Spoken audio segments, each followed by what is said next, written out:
Welcome, everybody. Good to see everybody. Our first order of business is officers. The agenda? Is there any changes to the agenda? Well, according to the agenda, our first order of business is officers. Oh, okay. In order to have an agenda be run by someone, you need to have someone elected to run it. Oh, So Darren, you'll have to help us with the best way to do this. I think we have, what, 3 positions? We have a chair, a co-chair, and a recording secretary? Yes, chair, vice chair, clerk, or secretary is our terminology, Okay. but it's the same. Okay. And Alan, you as former and acting chair, or current and acting chair, can feel free to run the proceedings, or I can, whatever you're comfortable with. Okay. I would like to defer to you because I've never been through this process other than as a, Hey, I'll put that 7. you All run right, it. I will then, so Shannon has joined us. Hi, I Shannon. will open nominations for the position of chair. Any member can feel free to nominate any other member, including themselves. I nominate I Alan. nominate Alan. So I heard a nomination from Mike and a second from Lauren. Correct. All those in favor, any other nominations? Rusty, you are muted, but I can see your mouth moving. I recommend that we close nominations for the Okay, chair. Any further discussion on nominations for chair? Seeing and hearing none, all in favor of Alan as chair, signify by saying aye. Aye. aye. Aye. Opposed? Well, Alan, I you can think- say nay. No, I'll keep my mouth shut. I appreciate that, y'all. I would really have missed the country club membership and the complimentary car. So I'm glad to have that again. Thank you.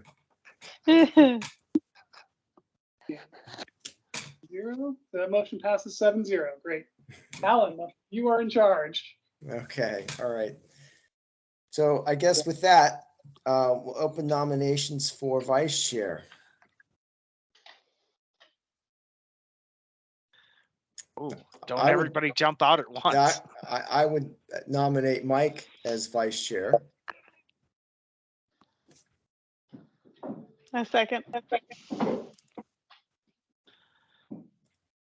Do we have any other nominations? I move that we close the nominations for vice chair. I'll second it. Okay. Sorry, you had a motion on the table. I'm sorry, who nominated? That was Alan. You nominated Mike. Yes. And sorry, who seconded this? Lauren. Thank you. Lauren. Great. So you had a motion on the table. Alan, it's up to you to close deliberations. Okay, so I think we had a motion to close. I have one question. Yes. Mike, are you good to be the chair? I'm vice fine. chair? Okay, Mike. If Alan Really? falls over, I'll be chair. Okay, I didn't hear any expression of willingness. Good. All right, great. Just checking. I'm not anticipating Alan falling over, Very Right. good. but no one ever does. I was thinking that was Yeah. Just remember, Mike, we're nominating you because of your ability to mix pina coladas. That's right. Hey, whatever it takes. Fresh pineapple is always the key. Okay, what's next, Darren? Do we need to do anything formally? Do we need to just go to a vote on the nomination? You've had discussion. You can ask for any more, but I think you're ready to call the motion. Okay.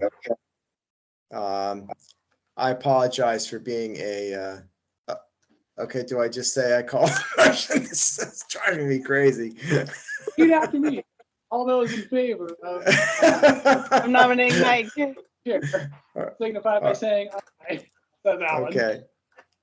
Okay, pretend I said that. Aye. Okay. Aye. Aye. Any opposed? All right, motion passes 7-0. Okay. Now, I think for secretary, it would be nice to maybe, unless Betsy just loves taking notes, maybe share the joy of secretary, but I'll open the floor for nominations for secretary. I'll nominate Betsy as the best minutes taker I've ever seen. And I will second that because I agree. Thank you. Unless she just has no interest in doing it, she No, actually does an extremely good job. Well, thank you. And I don't mind taking it. Thank you. Okay, that would be great, Betsy. I was just worried that would be something you'd really like to pass on, but if you're No, willing it's to take fine. it, that would be I enjoy it. wonderful. I will not be there tonight or at the next meeting to do it because I'll be on the road. Okay. So Betsy, on that note, I'm happy to take the basic minutes tonight. If you want to review the recording or help out afterwards, that's fine. Otherwise, you'll have the basic ones, and that's meets the requirements. Okay. Okay. All right. That sounds good. So I heard Okay. Ken, a motion from Ken, seconded by Shannon. Okay, any other nominations? Steve's not here. Steve is not here, but it looks like Aaron has joined us. Welcome, Aaron. Can you guys see me? Not yet. Oh, there we go. Yep. Hello. Oh, yeah, now I see you. It's just Aaron. one me now, right? That's weird. Mhm. Hold on a second. I think we can see you on some screens, but not others. But let me see if I can try something real quick. That's not gonna help us. All right, we won't see you up on the main screen, but I can see you on mine. You Okay. change to the other. We'll work on that. That's not a big. And Aaron, I And we didn't have- catch if you voted on the vice chair nominations. Say that again? I didn't catch whether you voted for vice chair or not. Well, we did. Whether Mhm. Aaron did specifically. I got here at 6:35 and you all were joking about Mike and pina coladas and Alan falling over. So I'm not sure where we're out in the process with that. I'm gonna That was- 7-0, and you can join us for this this vote. Alan, feel free to call the motion. Okay, so we have all in favor of Betsy as secretary, say aye. Aye. Aye. Aye. Aye. Aye. Opposed? Okay, very good. Motion passes 8-0. All right. Great. Okay, And we so, have two visitors. We have two public members here. You also have Gene, who doesn't have the last name, but I believe is from the Essex Reporter. Is that correct, Gene? Yeah, that's correct. Hi. Thank you. Thanks for being here. okay, Since we're still having trouble seeing a couple of cameras, I am going to try one thing real quick. I'm going to leave the meeting from the computer in the office, and then we'll come right back. So give me 2 seconds. okay.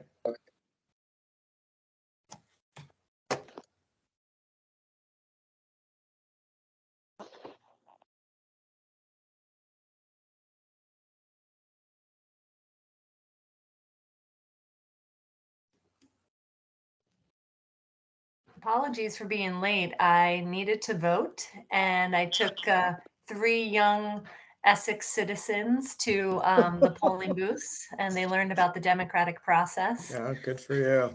Nice. That was worth it. I love Yes. when I see parents do that. Where's my I voted somewhere sticker?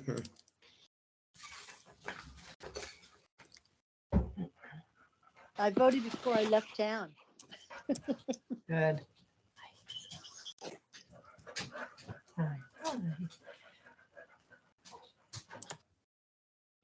Okay, Darren, you back? We are having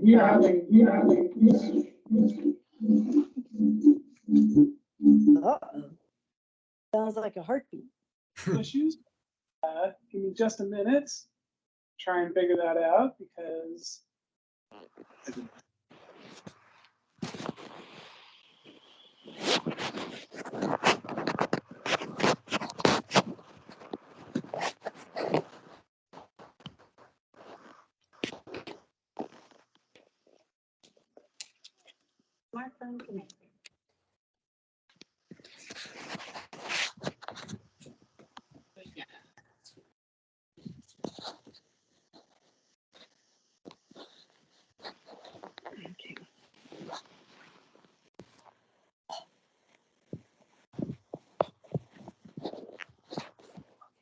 okay.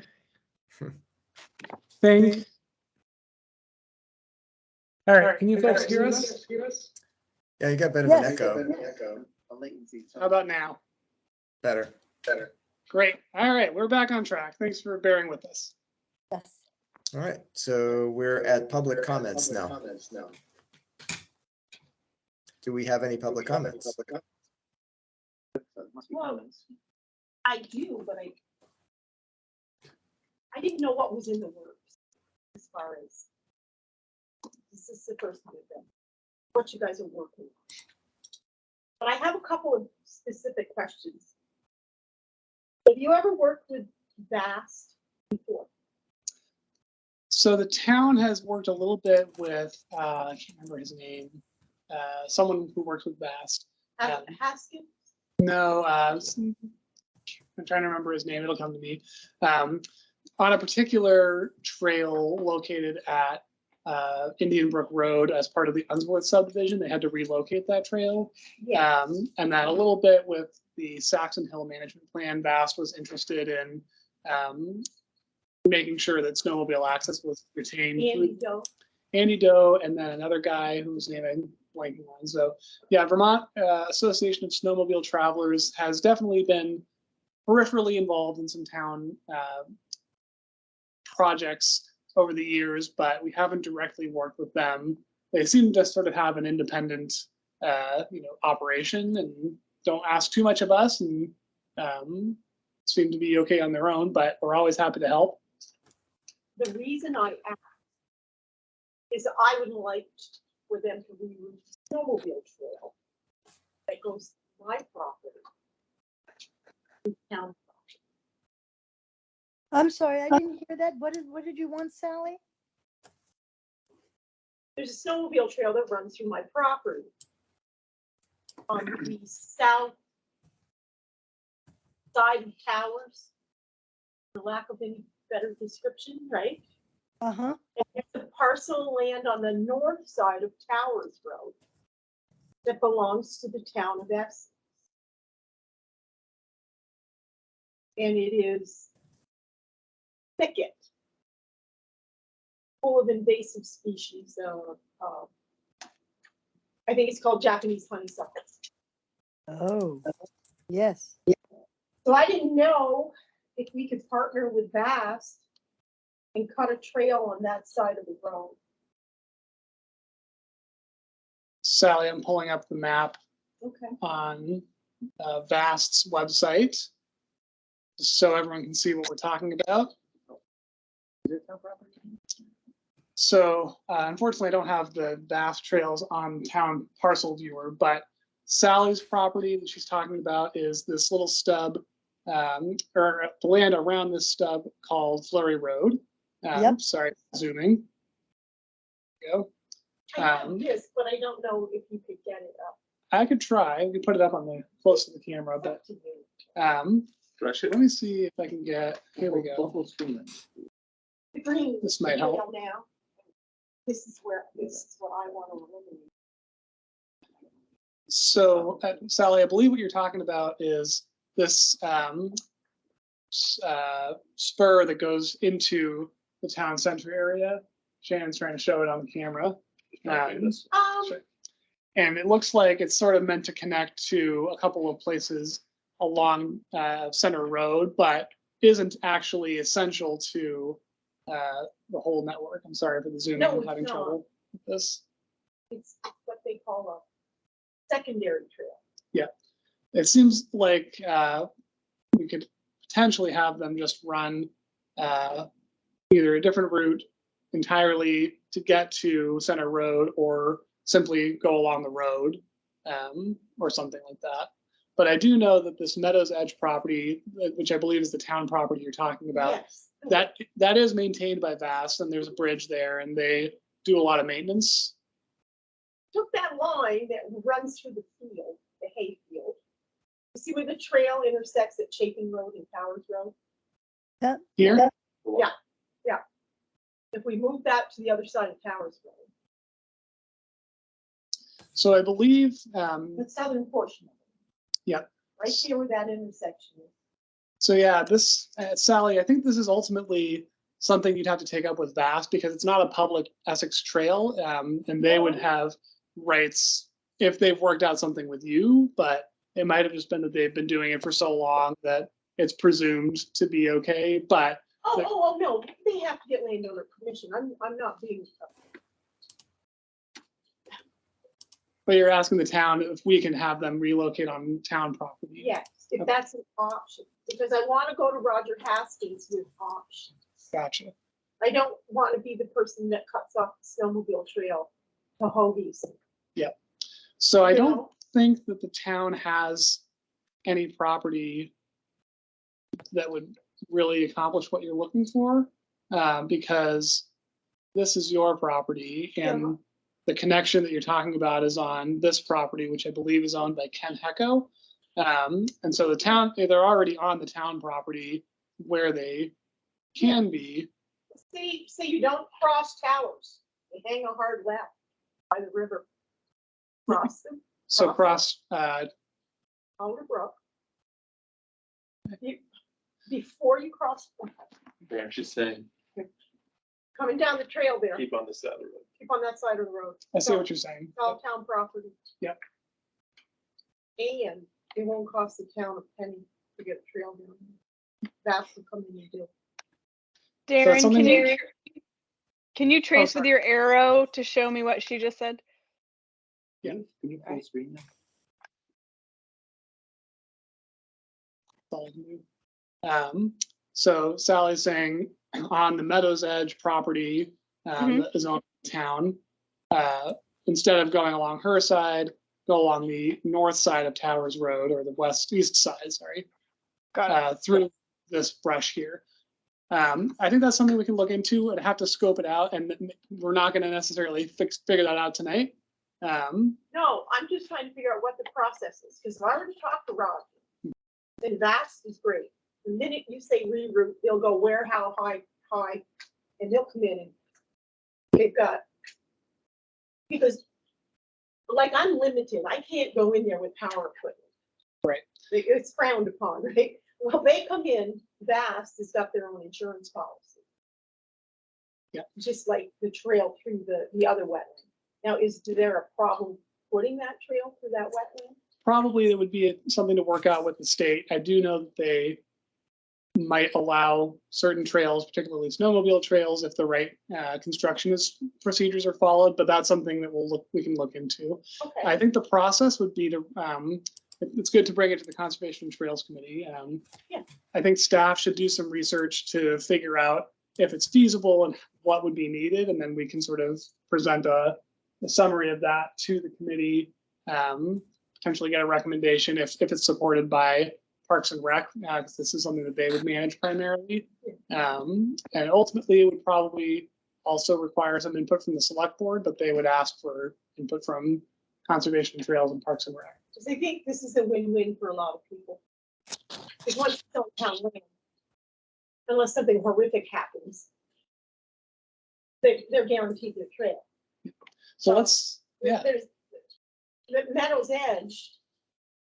Name one person in Meadows Edge who wouldn't love to get off Towers Road when they walk in the evening. Mhm. And number three, I don't think it's gonna cost us any money. VAST is very good at getting their volunteers in there. They have the right kind of people. She might not be a good walking trail, because it might just be a good winter. It might. It's wetland.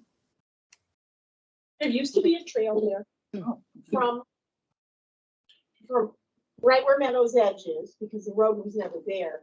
Right, we used to cross the road, go there, and go all the way to Chapin. Because we weren't on Towers Road, we were on that. Someone kept horses down there. And the horses kept the trail open, and us kids used to go down there. So yeah, we can look into it, and not sure how quickly that'll happen, but we'll put it on the list. I just wanted to make sure, that everybody, I'm not trying to pull a fast one on somebody. I told this guy, I said, we might not have to shut the trail down for 5 years, but it's nice to have the contingency, the workaround in place already. Because it's not me that's gonna shut the trail down.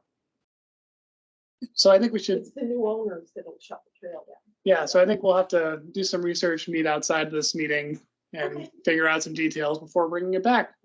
Alan, does that sound good to you? That sounds great. That sounds Yeah. What's the definition of conservation?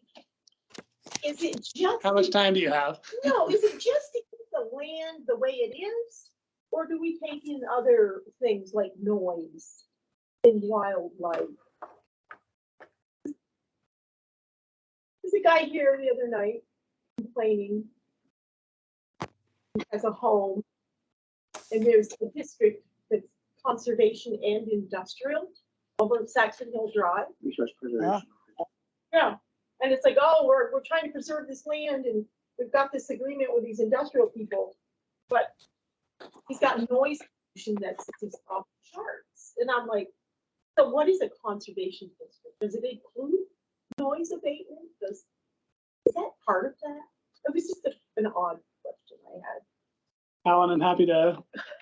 Yeah, Darren, you're the one with the experience. That's certainly not something that we've talked about in my tenure, but Well- I don't know why it wouldn't be something you'd be concerned about.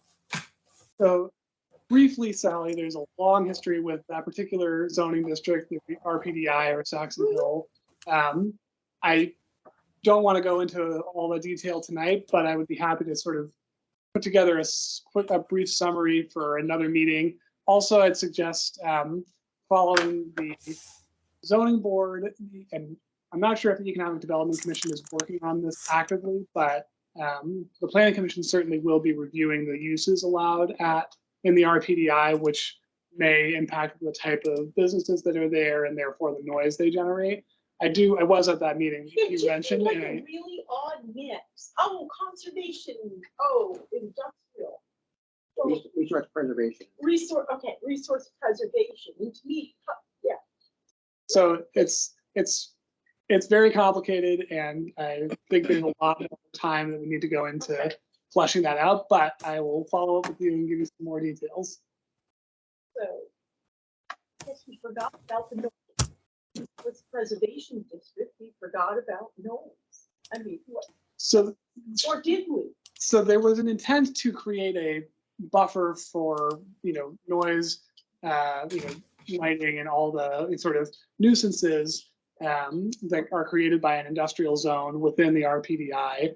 And that buffer is 200 feet adjacent to any residential use that was originally there. So in the case of Glavel at 131 Red Pine Circle, that buffer was legally there, but effectively it was a field at the time, and it has been for a while. They've planted more trees in order to create more of a sound barrier, but that takes time to grow them back. So that's the short answer to that concern. And we've also tried to follow up with that person who made a comment at the meeting to address their concerns. And there may be some more regulations about what uses are allowed at Saxon Hill in order to mitigate that problem. But the fact is that use, Glavel, is already there, and is allowed to be there because it was an approved permitted project.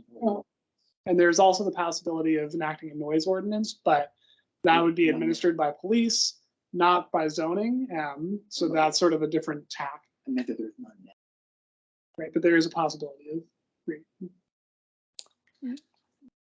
Hey. So, another question. This area between Towers Road and Alderbrook that the town owns. Is it okay if I go down there and snoop around? Uh, I just want to go in there and look and see how It's not posted. So it's not posted. right, so you're just looking for the purposes of the Bass Trail potentially. I'm just curious, and been down there in So there's no trail 50 years. ex- No. except what Bass has, and Yeah. there is a, you know, a wetland and a river area, so I'd say be careful of the sensitive areas, but it's public access for sure. Yeah. He was, this guy, Roger Haskell, was a trail master, whether he was interested in some, it might be totally off the radar once we take a look. Sounds good. Nobody's suited up, put the deed on and gone down there. Where's some deep? Bring some billy goats. Great, thank you. You Okay. answered all my- And that's what the Thank you. report on the species that you discovered there. Oh, it's all the hemlock, not the hemlock. Okay. You want your map? So, Because Darren Sally? wants it. Why don't I hold on to it? I'll remind you. Sally, Saxon Hill was also supposed to not have a presence that's really known to the people who they are abutting to. That's my understanding. They weren't supposed to make noxious smells or anything like that. And I would think that amongst that, kind of understood is that you don't have a lot of noise. But they're light industrial is what that's supposed to be. And we can send you what that means, light industrial. Oh, no, that's okay. I was just horrified. That man's tortured, you know? Somebody Yeah. came and did that. I mean, I live next to the Price Chopper and you get used to certain things. But what this guy's talking about is heavy equipment being powered up at 1 o'clock in the morning. So Yeah. that's not supposed to be. That's just wrong. Anyway, Where did you say he lives? He's off Allen Martin, No. that area? Saxon Hill Drive, right? Yep, the resident Saxon Hill plan Drive. was Oh. on Saxon Hill Road towards the Yep. end before you hit the town property. Near the park? Last one on the left. It's the last house Okay. on the left. Okay. Great. Thank you. Thanks, Sally. Nice to see you. Hey, thank you. So I'll follow up with you about the Bass Trail, and I rest assured that the Saxon Hill noise issue will come up again. Huh. Has nothing to do with it. No, I know. I'm just saying, pay attention because it will be discussed if you for you to get your full answer. It didn't seem fair to me. It certainly didn't seem fair to him. I never knew. Things you find out that I never knew. So that is right. Okay, thank you. Okay, Feel free great, to thank stay. you. It's fine. Do you have any other public comments tonight? Okay, let's move on to the agenda. So do we have a motion to approve the agenda from the July meeting? You mean the minutes? You mean the minutes? You mean the minutes? Excuse me, minute. You said approve the agenda. Oh, I'm sorry. Yeah, I'm off one, excuse me. Yeah, so is the agenda. Agenda is what I'm after.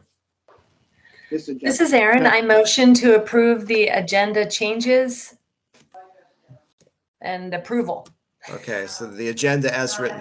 if as I- written. Okay. I'll Second, second. I'll any second. discussion? Okay, all in favor of the agenda as written? Aye. Aye. Aye. Aye. Go on to minutes. 8-0. So I'll ask, do we have a motion to approve the minutes of the July meeting? I move we approve the minutes of the July meeting. Second? I second. It's Erin. Okay, Aaron. And do you have any discussion or any issues that anyone found going through those minutes?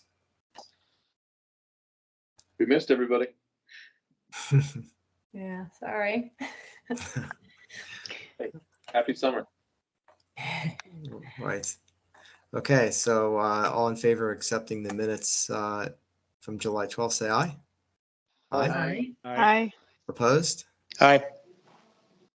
Okay, any opposed? Okay, thank you.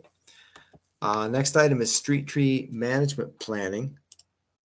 And I'll take this one. First thing I wanted to mention, I don't know if everybody saw it, but there was actually an article in the Free Press about a week ago about EAB mortality in Williston. So that was a little bit, I guess, expected, but alarming at the same time. It is here. So it continues to get closer. We probably have it already. I wanted to go through and follow up on what I presented last time, which is how we're going to continue to handle this EAB project.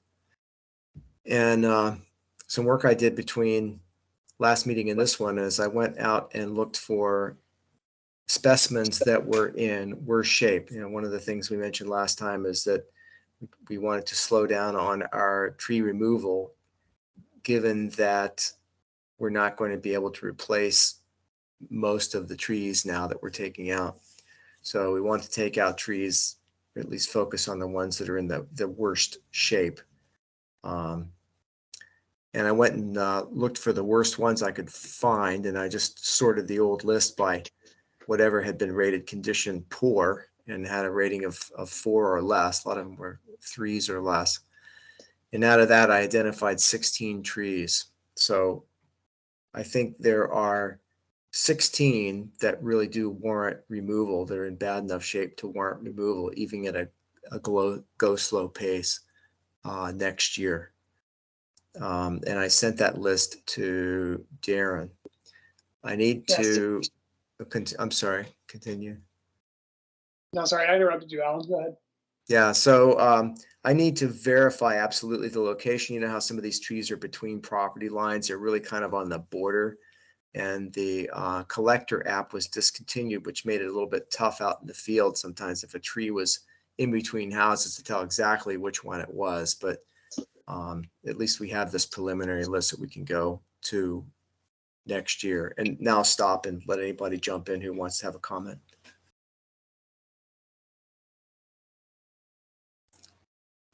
Alan, I Okay. just wanted to say that I, in addition to the 16 trees that you identified for removal, I added some that had already been on the chopping blocks. So I believe there are, I can't remember the total number now. It's in the memo somewhere, I thought. Oh, is it in the revised memo or? Yeah, I revised the memo. So Okay, let me look at that. but maybe I didn't make, maybe those changes didn't take effect. Yeah, so, it didn't look like it had updated the document. Okay. Anyway, there are a few extras. Okay. And the list that is in the packet should actually be.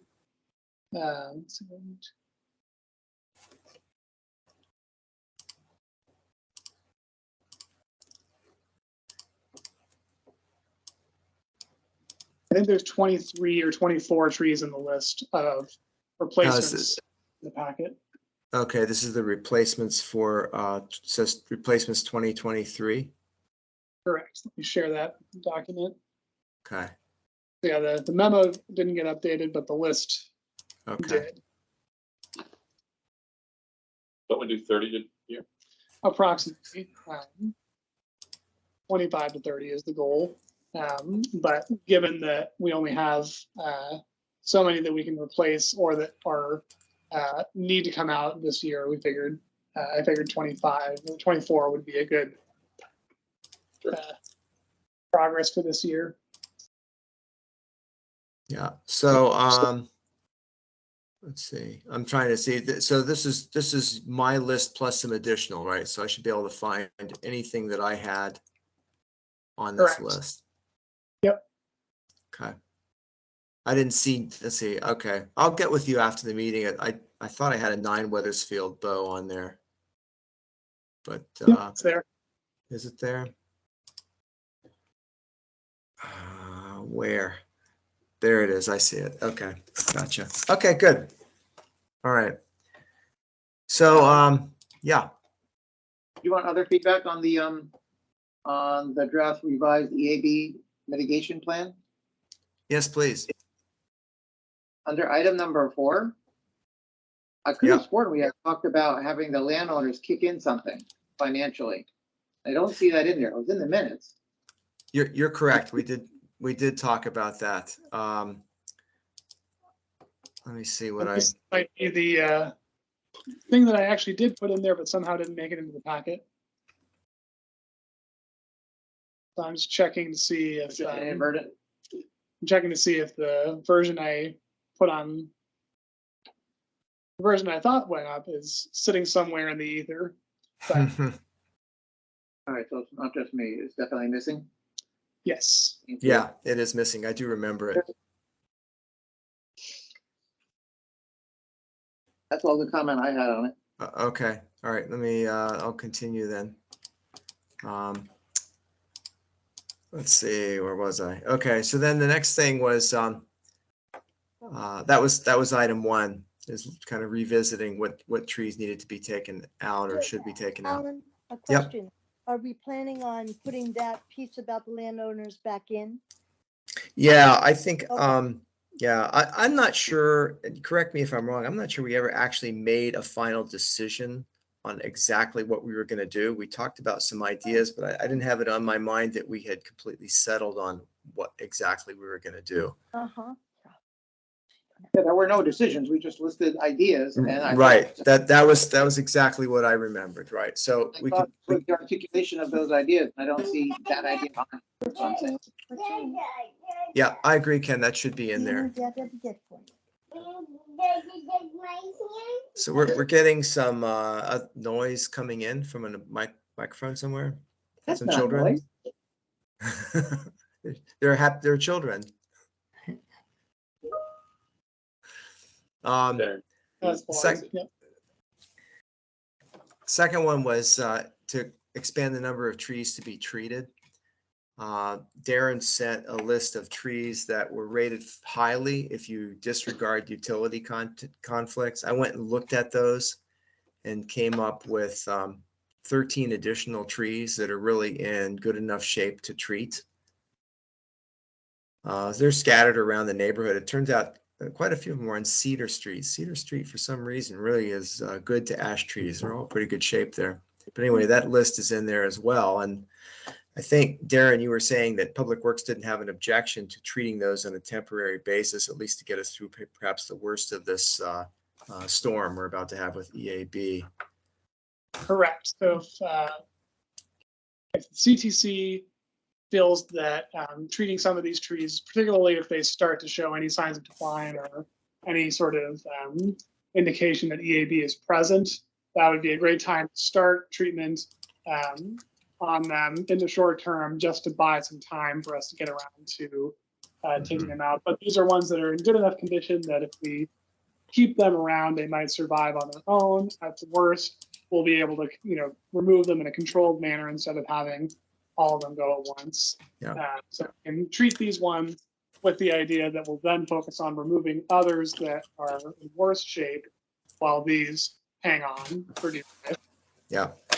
And I'd just like to add one more thing is I'd really like to see these treated next spring and not wait until they have a problem. That would be my preference. That makes a lot of sense. Yeah. That's definitely what's doing. I think it's going to be dependent on the budget we have. So I did tally this up in one of the versions of the memo. So Cost section here. yeah, but I think I needed to update it. So let me try sharing what I thought was putting out in the packet. Apologies. So costs. Yeah. So we had 13 ash trees treated this year. That was $1,743.75. It's $7.75 per inch of trunk diameter.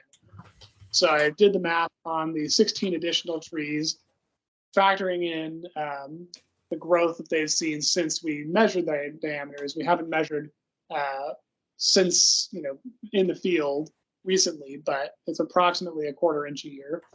So based on that, and assuming we can get the same $7.75, which, as Lauren just pointed out, may change due to inflation, it would be about $1,800 for a single 2-year treatment. Over 10 years, the treatment for these 16 additional trees would be about $10,320, which is still less than the cost of replacing them, although we will also be replacing them eventually. So it's really a matter of what I should have said is, there is also the cost of removing and replacing them when they've already been invested by EAB, which is supposedly 2.5 times higher than the cost of doing it for them. We haven't had an issue. We haven't had to remove any trees with EAB in this area yet. That's based on estimates from the Midwest.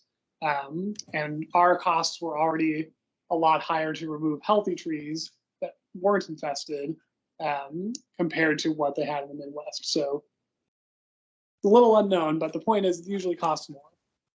So the idea is treat them now, buy some time, and at the very least save the money on not removing an infested tree. Yeah, good. That would be good. Stuff in there. To what? Scroll up to number 4. Or here. Go higher. There you go. Higher. Oh, there it is. So I might not have actually. The town may consider planting larger trees if the landowner is willing to contribute the additional cost. So I will make sure that this gets in your next packet, unless you want to read it here now. No, that's good. Great. All right. So the next piece of it is number 3, which was amending the tree care policy to allow smaller caliper replacement trees. And I have some proposed language that I'd like the CTC to consider and vote on.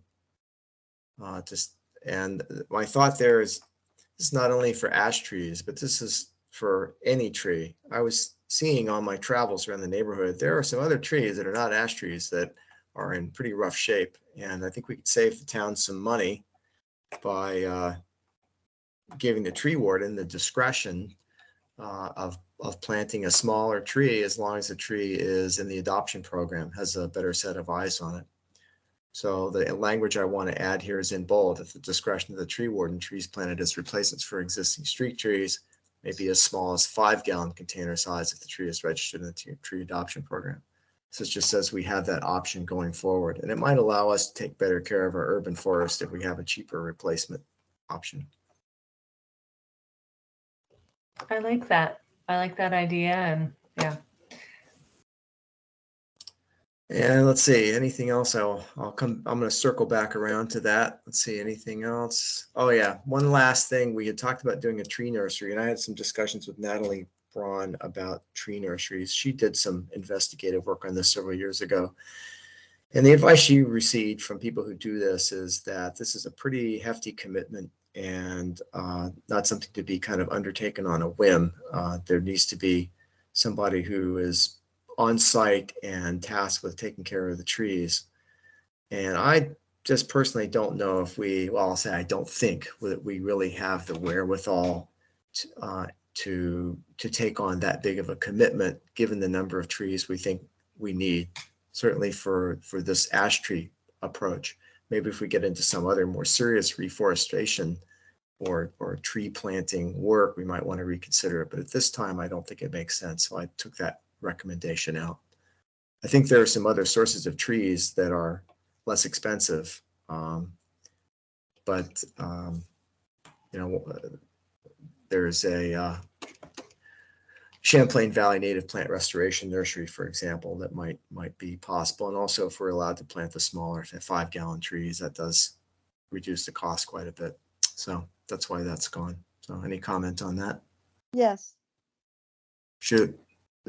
Okay, great. So at the last meeting, I was tasked to look into whether or not we could use the UVM Extension horticultural site to do this. And no, we aren't. But Burlington, South Burlington, Winooski, and Williston have their own tree farms so that they can replace their own trees. And we have enough property that's Essex property that we could do our own tree farm. And given the fact that we are going to be replacing quite a few number of trees, And going forward, just to make our canopy better and finding places that we can put it in, having our own tree farm, I think is ideal. I did go to the last select board meeting, no, not the select board meeting. I went to the ARPA meeting that they had, how to use the ARPA funds.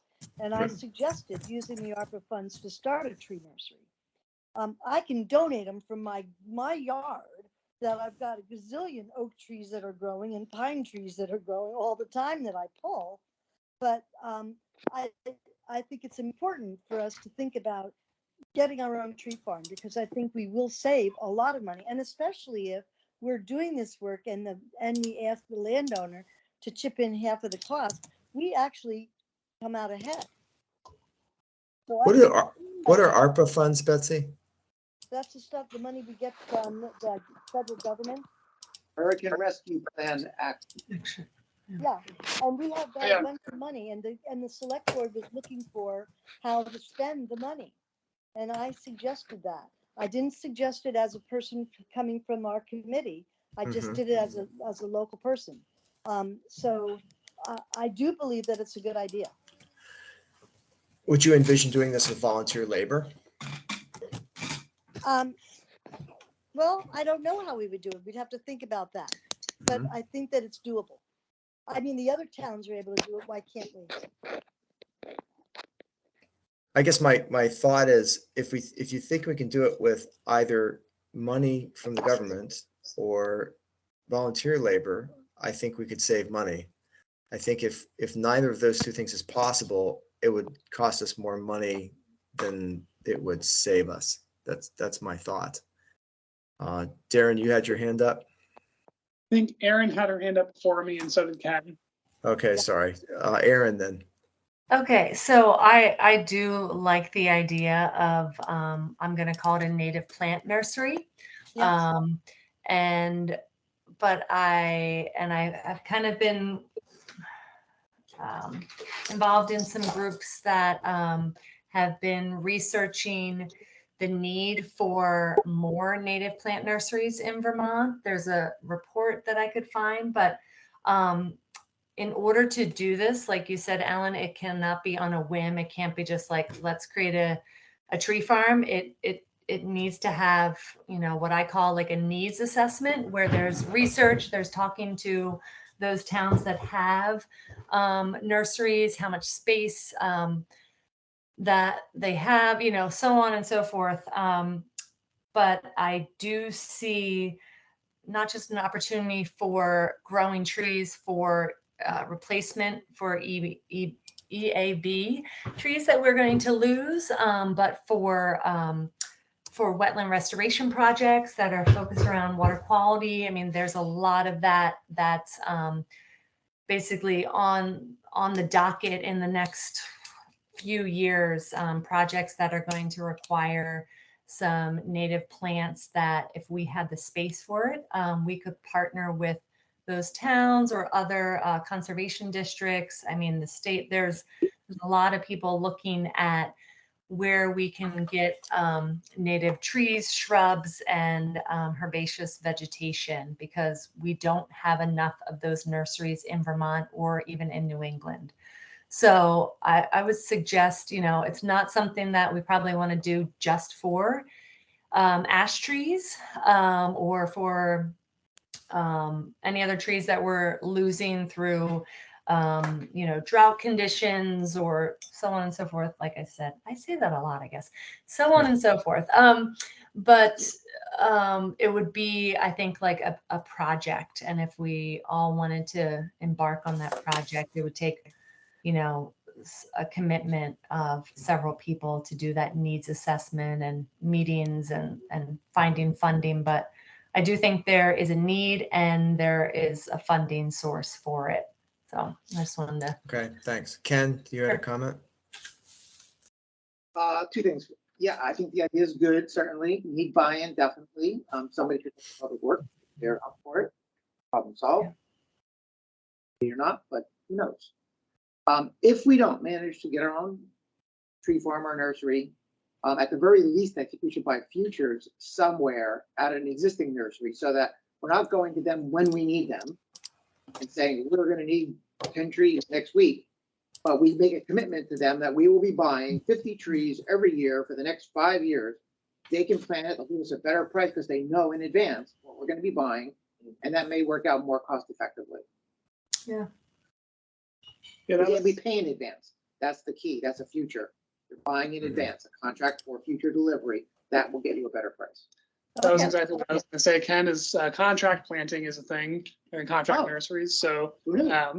it would be very easy to do that if we had a sense of which trees, which species we were gonna need, how big and when, and so on. So that would involve going through our street tree list and seeing, you know, what we want to plant and where, and having sort of like a master plan. You bracket categories and stuff. Yeah. Right. And so what Chuck and I have been doing thus far is each year when we're ready to start a new round of replacements and planting, we look at all the trees that got taken out and say, okay, what's appropriate for that site? And what are the, you know, at least 3 options for that, because sometimes a nursery doesn't always have what you're looking for. But that's sort of, we've been doing that on a, you know, we need it this year, and typically the nurseries will have that available if we get it in soon enough. But I like that idea. I do want to sort of put some realism on the idea of a nursery sponsored specifically by Essex, which is that that's probably not likely to happen. Our staff are already don't have enough time to do the basic things that we need to do to sort of maintain municipal functions. You know, we're barely making it, but able to do it. Adding more to that would basically involve adding more staff in addition to the cost of materials and so on. So as Alan and Aaron have said, it probably doesn't actually save us money, but contract planting might. And I think that if the town could be involved in a multi-town, you know, multi-partner sort of native tree nursery project, and we contribute to that, I think that's an excellent idea as well. I do know that Vermont Urban Community Forestry Program is probably keeping their thumb on the pulse of that, and I do know that they have grant funds to do something similar, and it's just a matter of where, who, and you know how. So What team is that, Darren? The Vermont Urban and Community Forestry Program that gives us lots of money trees. Yeah, and I just wanted to jump in. Betsy, you had mentioned that Winooski was doing something. Yep. Where is their farm, and how can we jump on theirs for in the meantime? Well, I called around and no one was letting anyone in. Burlington, it's called Branch Out. The one in Williston and Winooski and South Burlington. I don't know the names of where they are, but I did talk to the people at Winooski at their clerk's office at the town center, and they do have one. I'll find out where that is for you, Shannon. But Yeah, I'm just curious. I mean, Winooski is such a small entity. I would be surprised they have so much. know, but they do have parklands that are part of you know, the district that they can use. I'm sure it's part of their woodland district. What's it called? Not woodland district. What do they call it?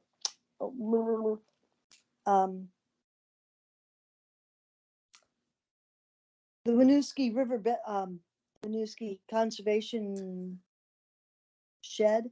No, Darren, what's that called?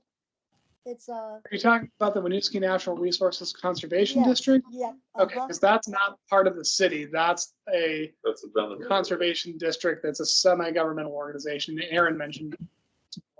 But I do think that they have, it's either located right by it or within it that they've got land use. Okay. I'm Let pretty me- sure that's where it is. I know Let me that try to, what Darren, yeah, go ahead, one more thing. I'm pretty This sure is that the Winooski Conservation District sources their trees either from the Intervale or maybe a place in the Northeast Kingdom, which might be where we sourced our trees from. So I don't know of any actual tree farm that is used by them, but I would be happy to, as Shannon said, if you have that information, share it with us and we can track it down. Okay. Okay. So let's decide what we want to do. Where do we want to go with the tree nursery thing? Sounds like, Ellen, yeah. Did Aaron's question? Aaron's hand is up. Aaron, did Oh, you? sorry.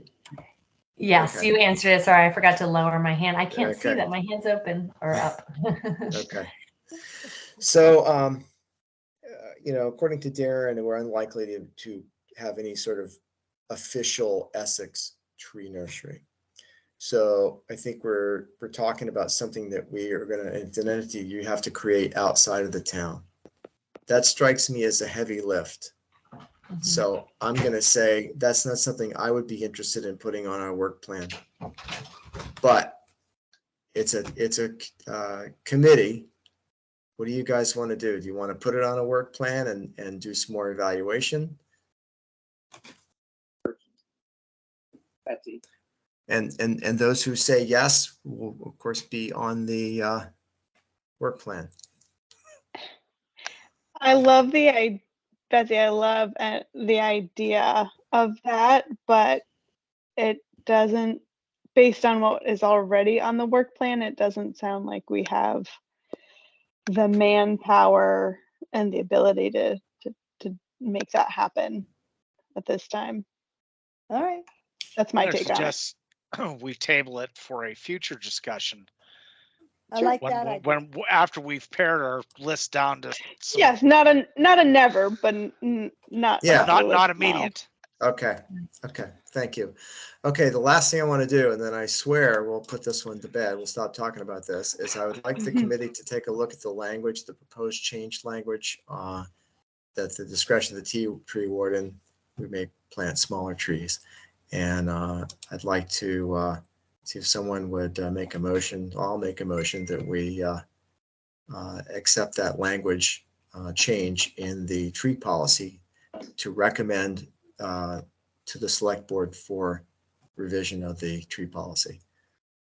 Alan, Gonna say- has our tree warden, has Chuck seen and was on board with it? He has not. It just simply gives him, and I didn't feel like it was necessary, so I'm not obligating him to do anything. I'm just giving him additional powers. I'll second the motion. Any discussion?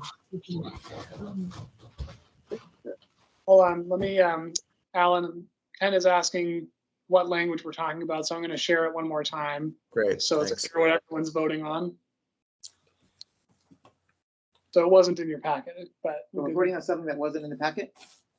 Isn't that an issue? Alan did read it out verbally. I'm cool with it, but I just thought I'd mention it. What is the change? Change is highlighted, bolded. Can't read. This would be in section 5A, subparagraph I. It would be an additional sentence. At the discretion of the tree warden, trees planted as replacements for existing street trees may be as small as 5-gallon container size if the tree is registered in the tree adoption program. And just to clarify, these are for town-owned, town-maintained trees, not the private trees that we're also going to have be 5-gallon or more, depending on landowner contributions. But this is Right. specifically town trees where there's an adopter. Correct, Alan? Correct, yeah. Okay. The tree policy doesn't say anything about the size of private trees. You wouldn't expect it to. It only stipulates currently that they have to be 2-inch bag and burlap. Okay. We were supposed to get that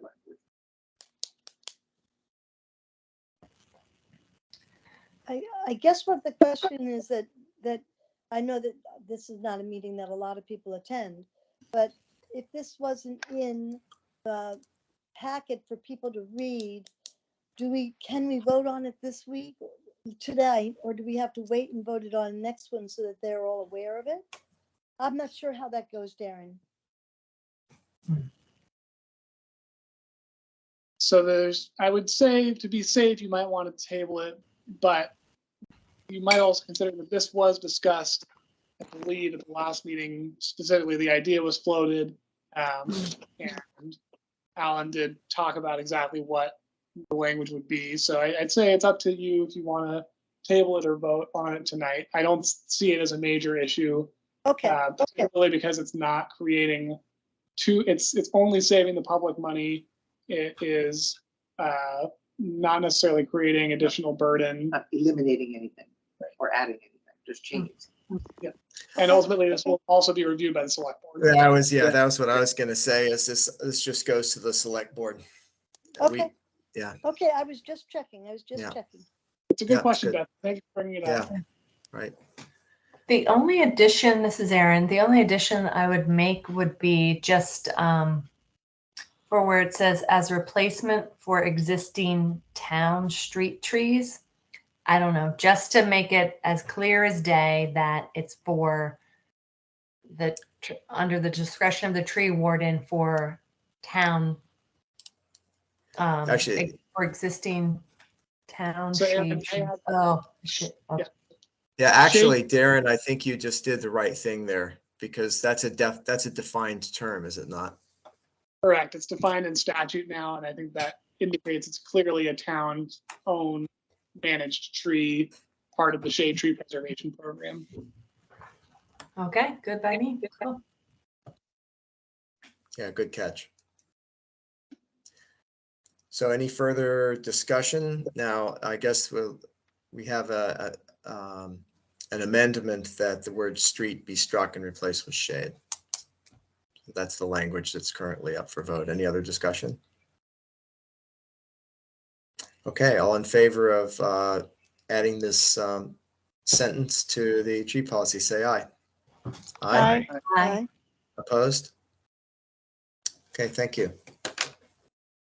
And you actually, looks like we lost Rusty, so you're down to 1, 2, 3, 7. Still a quorum. Okay. Still a quorum. All right, For the Moving and now, along. just moving for the along. purpose of codifying the revised plan, I will make sure to put that in your packet for next meeting with the track changes as it should be, and you can vote on that as a whole. Thanks, Darren. Yeah, Will thanks. the select board have seen it? Okay, so Separate from that particular thing. It's just for you guys, but we could also go to the select board with everything. Probably won't see it until or before then. shall we move on to the Indian Brook cleanup plan? Sure. That's great. Okay, Darren, can you pull up that? Yes. You had sent me a new one this morning, so I'm gonna have to pull that up. Or I can pull up the one that was already in there. I like the new one better. A little less red line. So while Darren pulls it up, Darren did mention to me that there's an update from Steve and Co about the invasive seed removal. Darren, do you want to multitask or should I take it? Yeah, I can multitask. So, Betsy, we're getting background noise from you, I think. Oh, I have no noise. We'll remember to ask you to unmute when you want to talk again. Steve and Allie, Vile, and I have been in contact with potential herbicide applicators, landscapers, essentially, to see if they can help with the buckthorn, large buckthorn removal. None of them are available at this point in the season because they've already been booked up, but one of them, S&D Landscapes, said they would be available in the winter, and that might be a better time to do it anyway. So the current plan is to have Steve go out with someone from their crew, cut the buckthorn. Their crew will immediately apply herbicide Garland 4 Ultra, and then Steve can either take his time with help from the committee, or potentially Allie suggested having scout troops help with the brush removal. Ideally, that will be done relatively quickly, so there isn't a bunch of large buckthorn brush sitting around the trails for weeks on end. But it doesn't have to be all at once necessarily. It can be a couple days project, or do the cut and the herbicide in the middle of the week, and then have the weekend to clean things up. So Does the herbicide take when things are frozen? So this particular one does, because it's oil-based rather than water-based. So it'll go into the stems just like it would in the summer for a water-based one. Cool. So last meeting and meetings before that, we've been talking about how we wanted to do double up this year with doing multiple invasive removals. With this, the question is kind of to the group if we want to go back to trail maintenance and other sort of community tasks to help with the Indian Brook park, or if we want to take another stab at the buckthorn and everything else, despite the fact that we've already missed the berries and we're gonna have this pretty large separate attack on the buckthorn later in the year.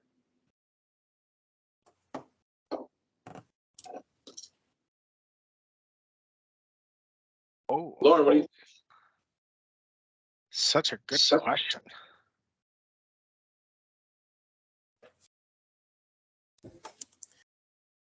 Betsy, if you're talking, you're muted. Sorry, if we're doing this on the 18th of September, then we've only got a couple of weeks or a week to get this 1 month out, publicize the event and everything, right? I mean, we're going to be doing an event regardless, whether we're doing invasive removal or anything. That's not the question on the table. The question is, are we going to do invasive removal or do we want to do trail maintenance? And to add to that question, invasive removal can still be removing buckthorn. You'd just be targeting the smaller ones that can be done by hand rather than large ones which need power tools and herbicides. Or you can do the trail maintenance, which is sort of traditional for the fall. You might also, again, want to have a winter cleanup day that is helping with the larger buckthorn removal. But you might want to have that be targeted groups rather than invite everyone out like we do for the I think that sounds good. Can you do the trail maintenance as the primary goal, and then if you had more time another day or extra volunteers, then looking at the buckthorn. I know getting the trail kind of picked up before snow falls and ice falls. Like if you're someone that's, I know I go hiking in the winter, and if there's a 2-3 inch diameter branch going across the trail, that's dangerous. So I would say that as far as safety goes on the trail. So that should be our priority. Yeah. I agree with From Lauren. that perspective. Yeah. Yeah, I think I'm with Lauren too. I think it's worthwhile getting in and cleaning those culverts out and getting the drainage squared away and all those other things. I think that's a good use of time. It's my 2 cents anyway. Yeah, I think that's good. And make sure trail access is there. I'm for that. And Wow. one of the things about the applicator for the buckthorn use and all for the blaster is that it cost us a person who wanted to take the class from Matthew Wood. It would cost the $43 for the manuals.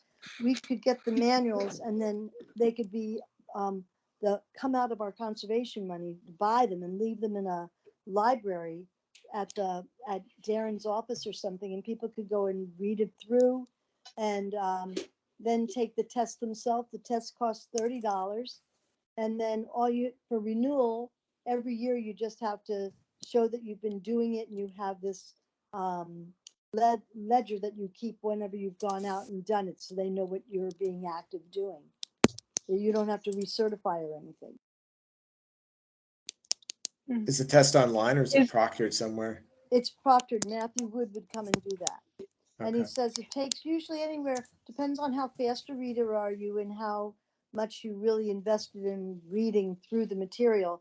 It can take up to 3 hours to take the test. There's 100 questions, and it's not hard. He said the one that you really want to focus on is one you don't have to pay for, the piece that's the Vermont invasives. But that's on the same page. Darren, did we give everybody that I sent you? It's in the packet, Betsy. Okay, great. Okay, so it's all there that you can go and look at. I think it's reasonable, for us to do it, but certainly, maybe the town pays for the staff to get certified for it, so that we have someone that's on staff that we can have go with us when we want to go do the buckthorn. How much does it cost S&D to do this, Darren? How much do we have to pay them? I haven't gotten a quote from them yet, but Yeah. assume they've got an hourly rate of, I think the going rate is somewhere between 15 and 25 an hour, depending on whether they're sort of supervisory foreman or grunt work. Huh. 2 hours, we're talking about $50, maybe slightly more. Okay. I don't know. It might not be a bad investment to have somebody get certified on the committee. I don't know. What do you think about that idea, Darren? So I think if the only cost is purchasing the manuals and they don't get updated, that frequently, that's certainly something that community development. I don't want to speak for our director, but I imagine we have budget for that. And it's just a matter of the committee members getting certified. I don't think that that's something that we'd want our staff doing in the community development department. Okay. I do think some of the Parks and Rec or Public Works folks might be more appropriate, but then it's also a matter of getting them out to do it. So that's something I'd have to talk with those departments about. Okay. Ken, you had a comment? Exactly what I was gonna say. I think that we should have a staff person get certified. If they're longer lasting. Longevity wise. But yeah, it'll be something in the infrastructure as opposed to committee members which come and go.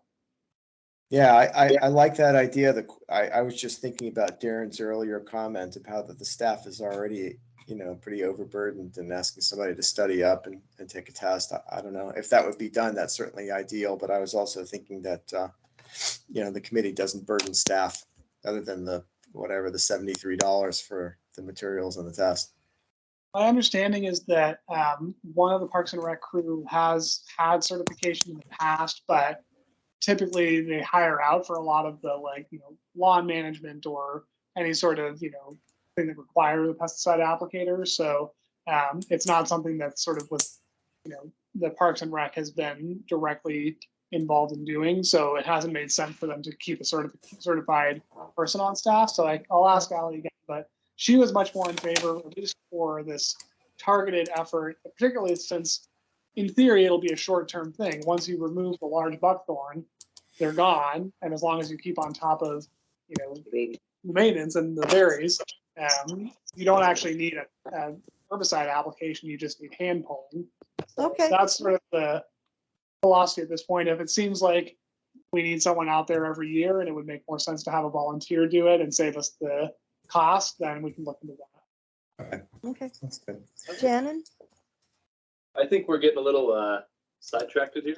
Yeah, I agree. Yeah, we should circle back to the I just cleanup. think, the two questions I wanted to kind of put to the committee about this cleanup is, what are we doing there?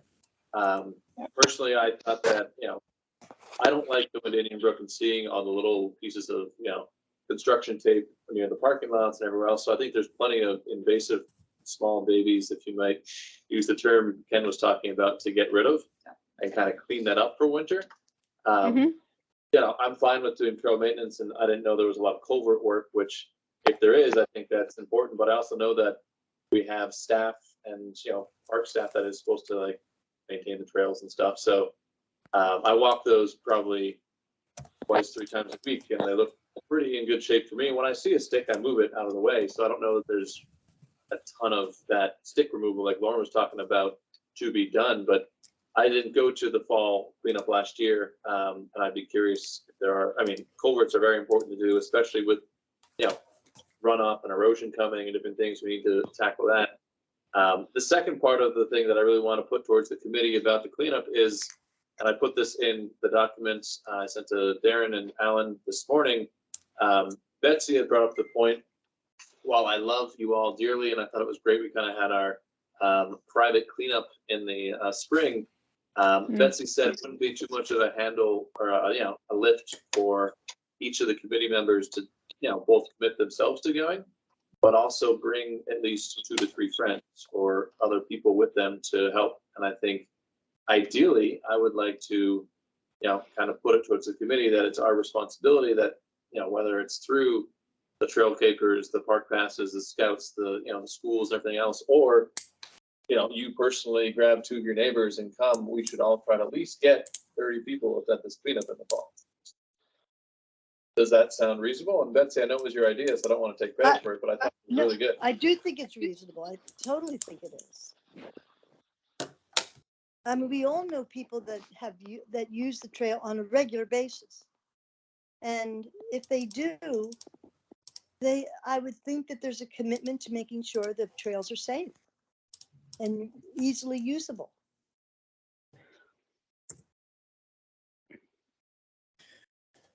Is there any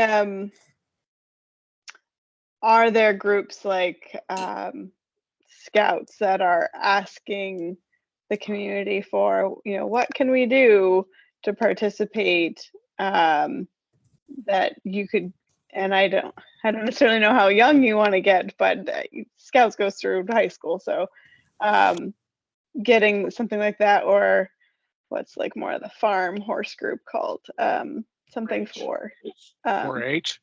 thank you. If there's any groups like that that would have particular interest, as well as posting at the trailheads at the entrance that there's going to be a cleanup day, in any way to make it more of an event, so people will want to come out. So typically our distribution channels include all the local scout troops, the high school and CTE program, Front Porch Forum, Facebook, and that's most, and then the trail caretakers, which haven't had a lot of love and care lately. And then to Shannon's point about culverts being and drainage being the bigger focus, I would agree.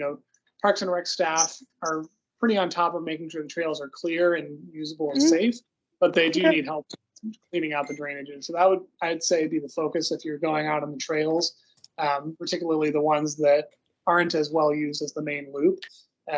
Right. Exactly.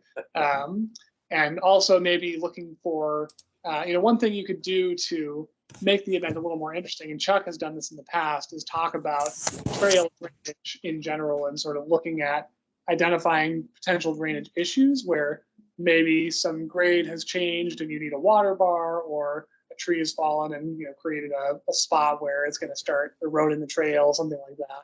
So that could be something that the committee brings us a little more interest than simply walking the trail or picking out invasives. You could also talk about, Betsy, I know you've had ideas about bringing some sort of environmental education piece to Indian Brook. So I don't know if you maybe want to incorporate that into this event. We could.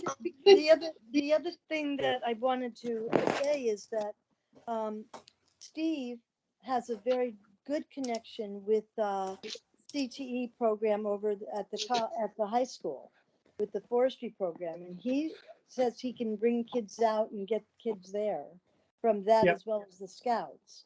And I do believe that the Community Justice Center has got teenagers that are involved in the Community Justice Center that require volunteer time, who are Essex residents. And those kids would also be ideal for doing this kind of thing because it's for the community.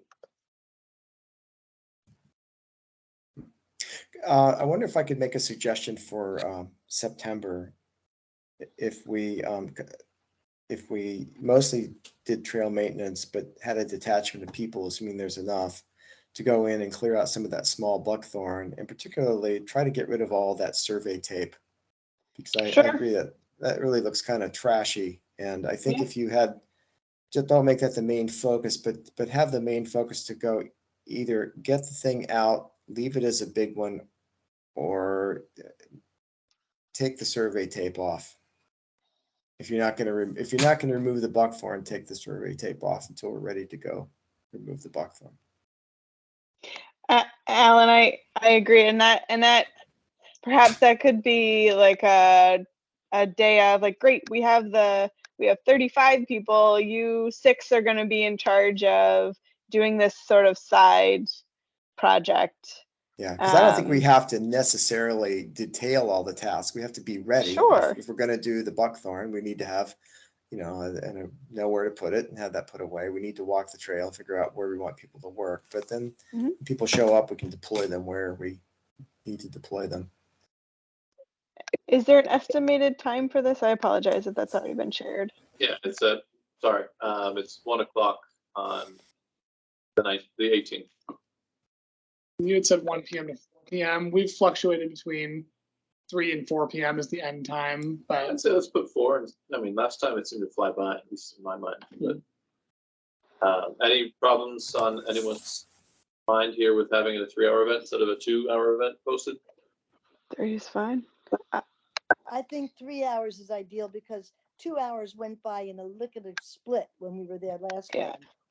It was like, I also we think got, that, like with us, with just being committee members last time, we didn't do like a rah-rah welcome, and Alan didn't get to have his 15 minutes of fame. So if we have that going, I think we need to have at least 2 hours of solid work with. Yeah, that's good. That makes sense.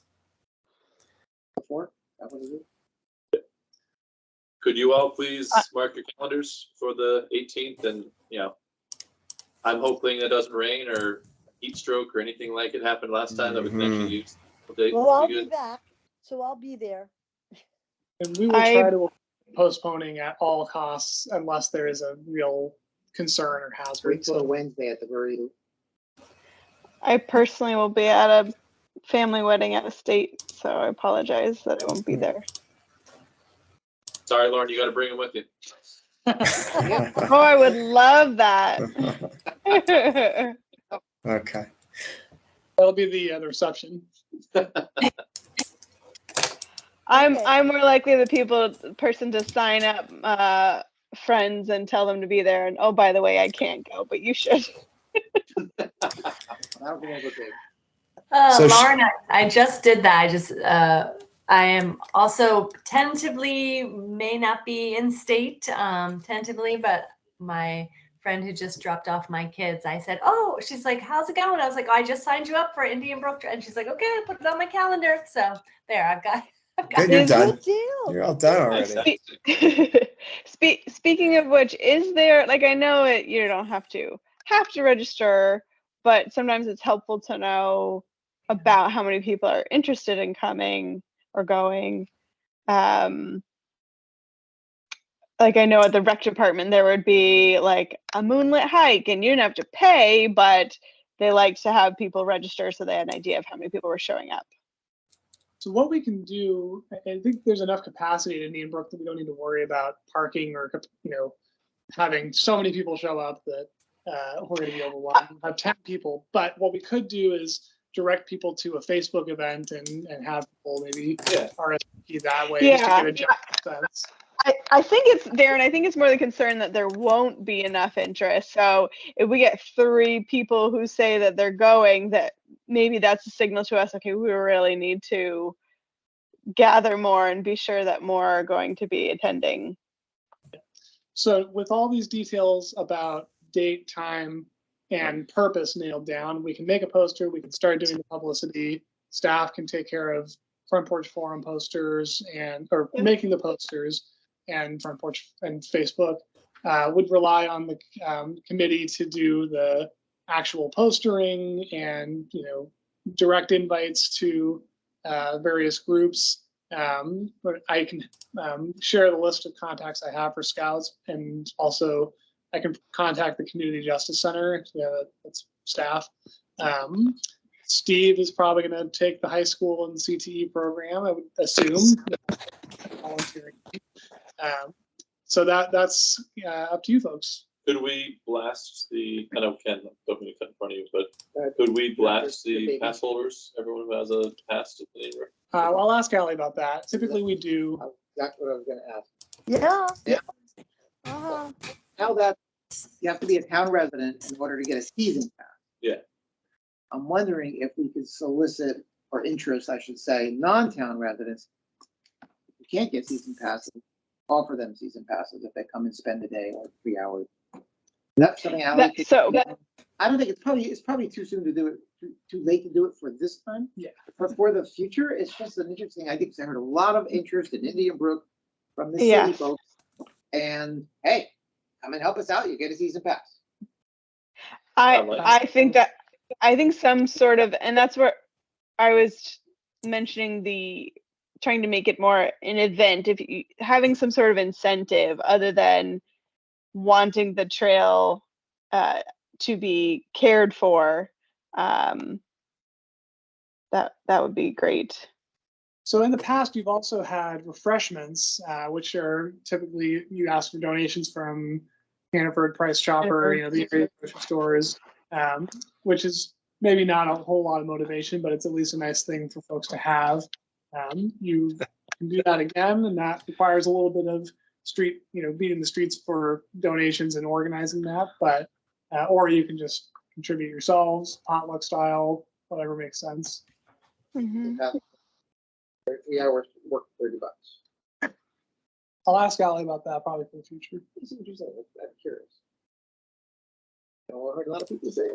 So I'm not interested in leading the refreshment stuff. I think I'd like to use my energies to try to get as many people here and poster and flyer.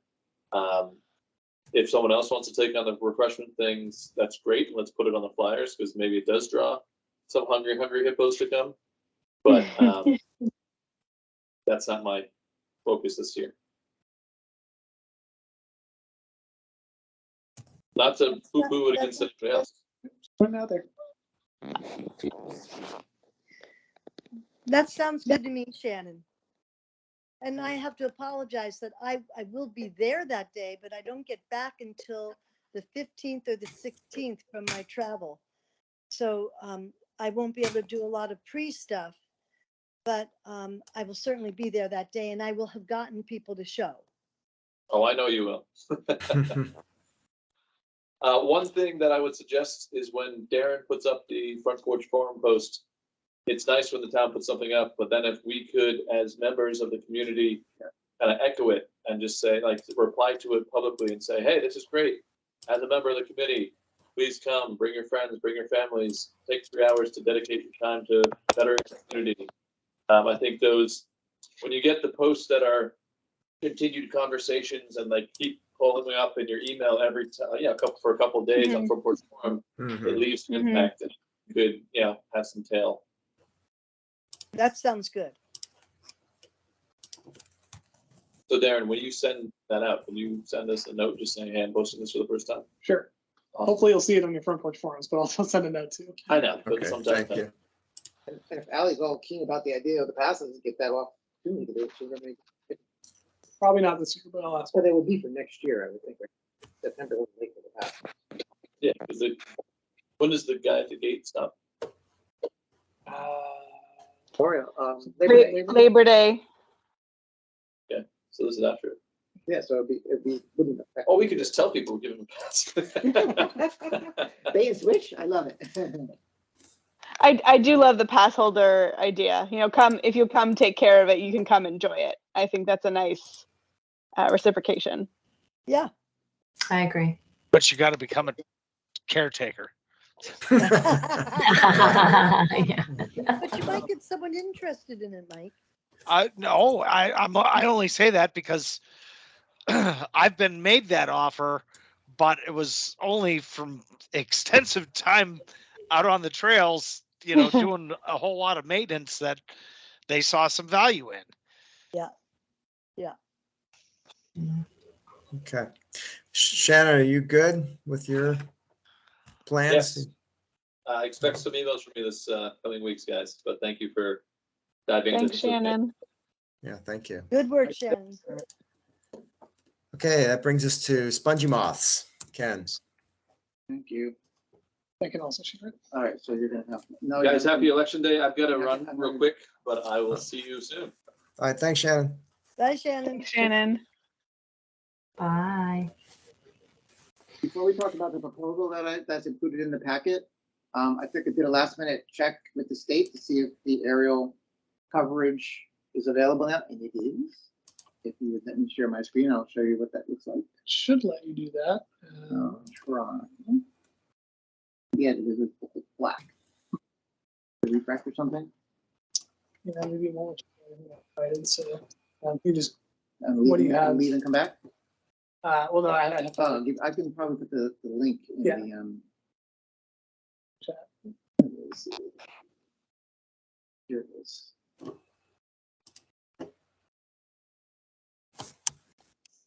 All right, everybody go and check out, although Darren's gonna put it up, hang on a second.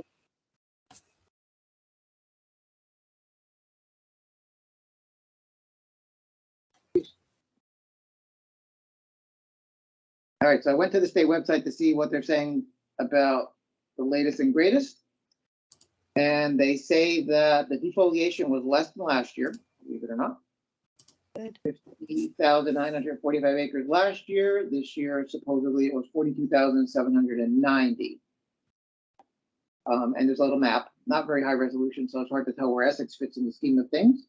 Probably some of those little black dots are in fact Essex.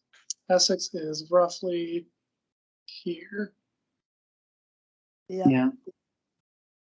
I mean, I'll contact them and ask them if I can get a higher resolution version of this, but the reason I'm pointing this out is because it's less than the previous year.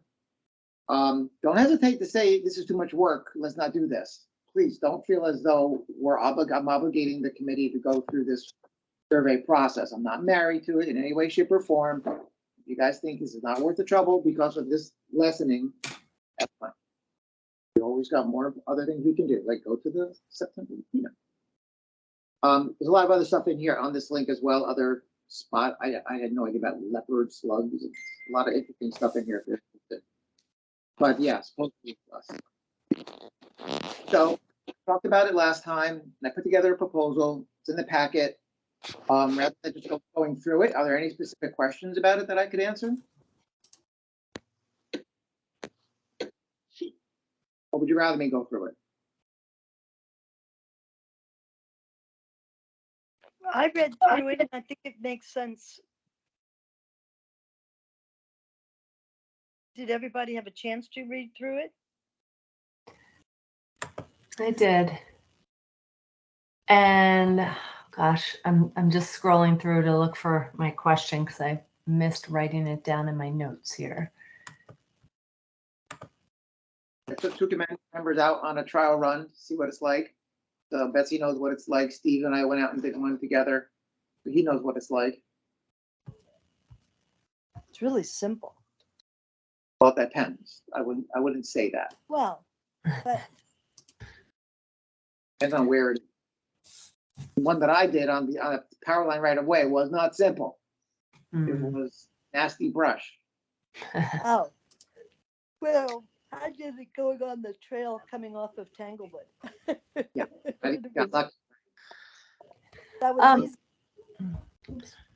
Raise my hand. Okay, There you I go. raised my hand, but I can't see if it's raised. Yes, you are. You are Okay. raised. So Ken, can you remind me, because this was at like 11 something last night. I do like this grid walking back and forth. I'm familiar with it. And so can you remind me how we will get folks, you've trained Betsy and Steve and you yourself know how to do it. What's your approach for getting volunteers or staff? How's that going to run? If this is Well, at this something we point, choose we to jettison the idea of volunteers from outside the committee. Darren's expressed some concerns about that, and they're probably reasonable concerns. And it's 100 points. It would be 4 a week. We have a lot of time to do it. He's keen to go and do a bunch. Betsy's keen to go. I think we could probably do it within the committee. Worst case scenario, Darren, if this is reasonable, we can solicit other committee members that are at least part of the town government, and then any insurance would cover them as well, I would think. Yeah, so the concern is about sending, regular, people from the public, not signed up as committee members onto private property. If they get hurt and they sue the town, we just don't want to go there. The town's liability insurance does cover committee members doing committee member work, so that's, already there. My suggestion was to, when you go to figure out who these landowners are based on where the point is, ask the landowner if they'd be willing to do this on their own or with committee member assistance. And That's then great. you do the work yourself. If they say, I'm not interested, but feel free to come on and do it yourself, then the committee member can do it. If they say, no, don't come on my property, then you don't have that point. Or you move the point somewhere else. So the fewer people involved, also the more consistency in that interaction you can be more assured of, which is kind of an important interaction, I might add. You know, it's going to be the face of the committee, in front of a land property owner, a taxpayer. You know, you want it to be a good impression, hence the hats and the t-shirts I suggested. Yeah, which I'm not sure if we get this in time for your survey, if that's even a possibility, but in discussion. I have to get you that information. You asked for that. I'll go on to the print and find out what that's about. Betsy, Well, had your hand up? When I did mine, Ken was there because he was walking through with me. One of our neighbors, actually a very close neighbor to Mike's, was out and we were looking at the trees on her property. And she asked us what we were doing, and I told her what we were doing, and she goes, "Oh, do I have a lot?" Because they had actually injected 3 of their big trees in the backyard. And I said, "Well, look here, you can see where they are." And she goes, "Oh my God." You know, and so she was very invested in the idea of caretaking for her own trees and everything. And I do believe that she would be a person who would go out and look further, you know? And I think going to people's homes, like Darren suggested, is not a bad idea, because I know the people in my neighborhood are very concerned. And if you go to a person's home and knock and just say, you know, this is what you're going to, I'm thinking about doing this next week, and I just want to come and ask you if it's okay if I can be on your land, not like at the very last second go up and knock on their door, but just say, you know, that I think that's an ideal way. Let me interrupt you for a second, Betsy. So the points aren't that fine. We did the one in your neighborhood. That's it. There's no others in Tanglewood that are going to need to be done. So don't get the idea that you're going to have to go door to door in the neighborhood. That's not what we're talking about. No, but I'm just saying that if I have a point and I know it's in a neighborhood, I can go up to the person's door and say, you know, next week I'm planning on checking the trees that here, and it's part of your property that I'm going to be walking on to do this. Then see what happens, because I don't think going to their door that very day and asking, could you do it now? But if you go up and say, this is what I'm going to be doing, they may say, well, I'm willing to do this on my own on property, and go back 5 minutes and come back in 5 minutes. Back to Aaron's original question. We're thinking committee members only, maybe other committee members, maybe, if necessary, if we're not keeping up with the schedule. I'm fine So with that. Ken, once you're in possession of this data, what do you anticipate will be done with it? Are you looking at the picture on the screen? You see the picture on the screen? Yep. Well, I'm more, I guess, trying to, I can envision you'll have this heat map. So now let's say we're done. We have this heat map. Now what? Now what? What do we do with the data? The answer is we publish it and make town folks aware, especially in the hot areas. Let them know. I've got contact information for homeowners associations, which is helpful for my last effort. And at least give them the heads up. They can see what's likely to be coming. I mean, I did a little bit of that this year. Unfortunately, I don't think they believe me, honestly, people, because afterwards I told them, you're going to get a heavy infestation. You're going to get huge defoliation. I heard from them later when they were getting the defoliation. They're saying it's worse than last year. I warned them. And so I don't know whether they'll do anything with it, but at least still have an early heads up.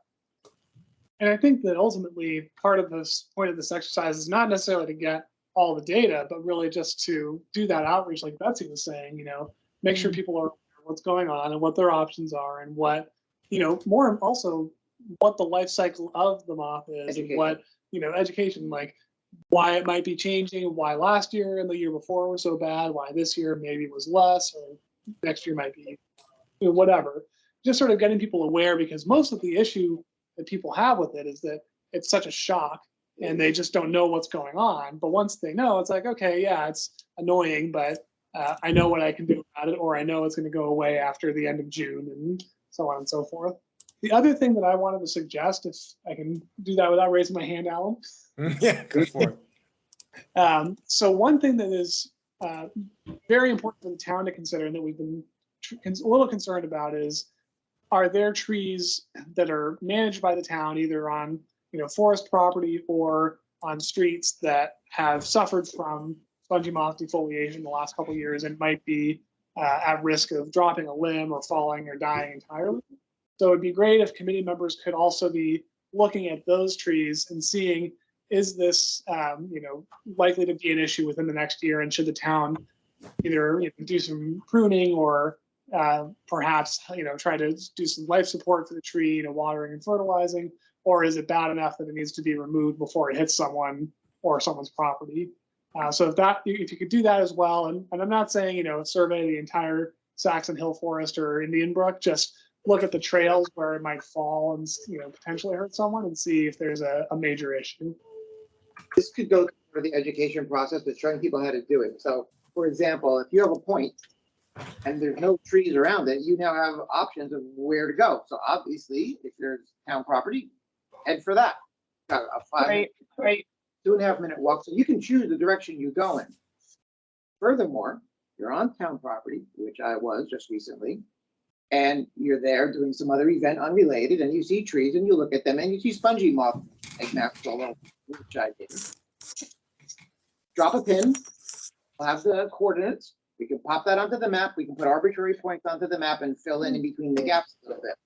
The 2 trees that I happened to see were cute little apple trees in front of Public Works Department, which are very heavily covered with egg masses. So I pop that pin down and I'll add that to the map. And it might actually be so close to an already existing point that you might not have to bother doing that point, potentially. So yeah, there's no reason not to bias the sample a little bit. Try to stick to the systematic sample so that at least you're covering. Remember, these things can travel a half a mile, so that was the reason for the half-mile grid. So yeah, no problem with that. I have a question related to notifying the homeowner, like if you have to go on someone's physical property and providing proper information. If may not be able to describe to them accurately, will there be a link to a site or that information on the town website that we could say, well, if you go on this part of the website, you'll see the visuals. I'm much more visual person rather than a description of this is exactly what you should be looking for. Yeah. Well, we have the spongy moth fact sheet, which we could print out, and that's pretty handy. Is that also available on the website? Okay. Yep. I'll drop a link to it in the meeting chat. But there is another good point. It might not be a bad idea to make a little bit of a flyer in case, let's say, the person's not home and you don't want to go on without letting them know. It's a very residential note. Remember, a forested property is not posted. You can pretty much go onto it. That's the way Vermont is. But a residential property, yeah, you're not going to want to do that. So if you have a flyer and there's nobody home and you leave it, then you can go back another time and they hopefully will have gotten it by then. That Darren's bringing up the fact sheet. Yeah, I'll put a link in the chat so you can look for it, Lauren. Okay. Thanks. Yeah, and so if you're gonna go, I'd say we could either mail something, though that costs us some postage, or if you're gonna go physically drop it at the door, don't put it in the mailbox because that's federal crime. But correct. Can't open that mailbox. Yes. Yeah. But yeah, you can leave it on the door, in the window, whatever. So happy to print those out. And so if I give you all the 100 XY coordinates, you'll be able to do that to Shannon and she'll give us who it is. Yeah, I could probably do it myself. Oh, excellent. All right, I have my spreadsheet. That sounds like an easy step. Thank you. I accessed one point from my property because it was an adjacent property behind my property. I had to truck over 2 other properties, but it was all forest. No fences or anything. You just like. So yeah, I'll train people. There's a cool app that goes on your phone that Darren turned me on to. I forget the name of it. Starts with an A. I can't remember. Yeah, it works. There's all kinds of apps that'll tell you where you can use it. What's cool about this app is called Avanti something. Avenza map. Curious. And what's good about it is it's GPS based, and you download a map. You can download a USGS map. So you don't have to have cell phone signal for it to work. That's the most important thing. Some of these places you're going to be in a dead zone.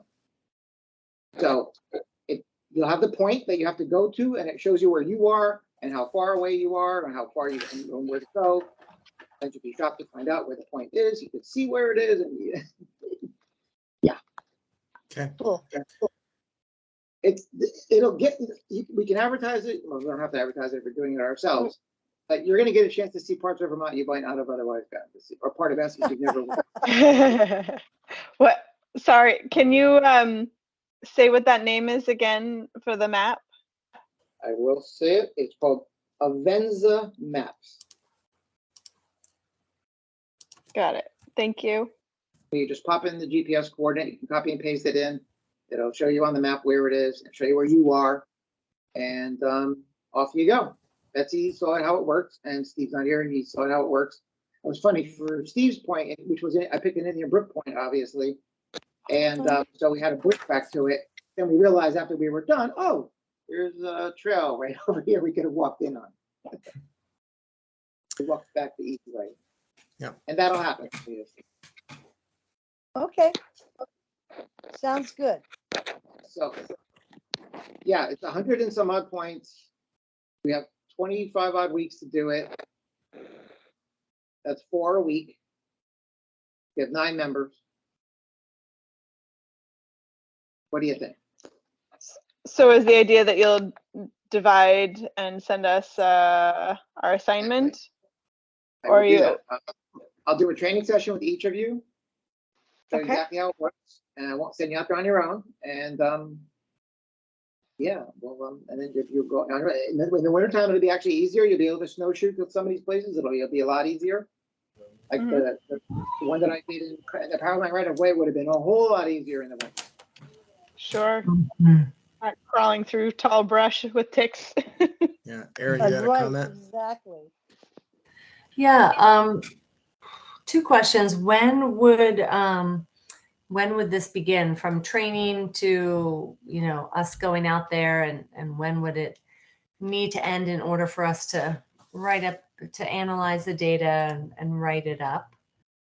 That's one question. And then the second question is, after putting the data together, would we be sending it to the state? It sounds like this is something that would be informative for them to see if they're doing these monthly or seasonal updates about spongy moth. Is that your kind of end game, or? Yeah, that's exactly why I went with the state sampling procedure, so that it Okay. would fit in theory with their data sampling. Yeah. So that, yes, the answer is yes, we'd send it into the state, obviously. They would have a much better, a more high resolution picture of Essex.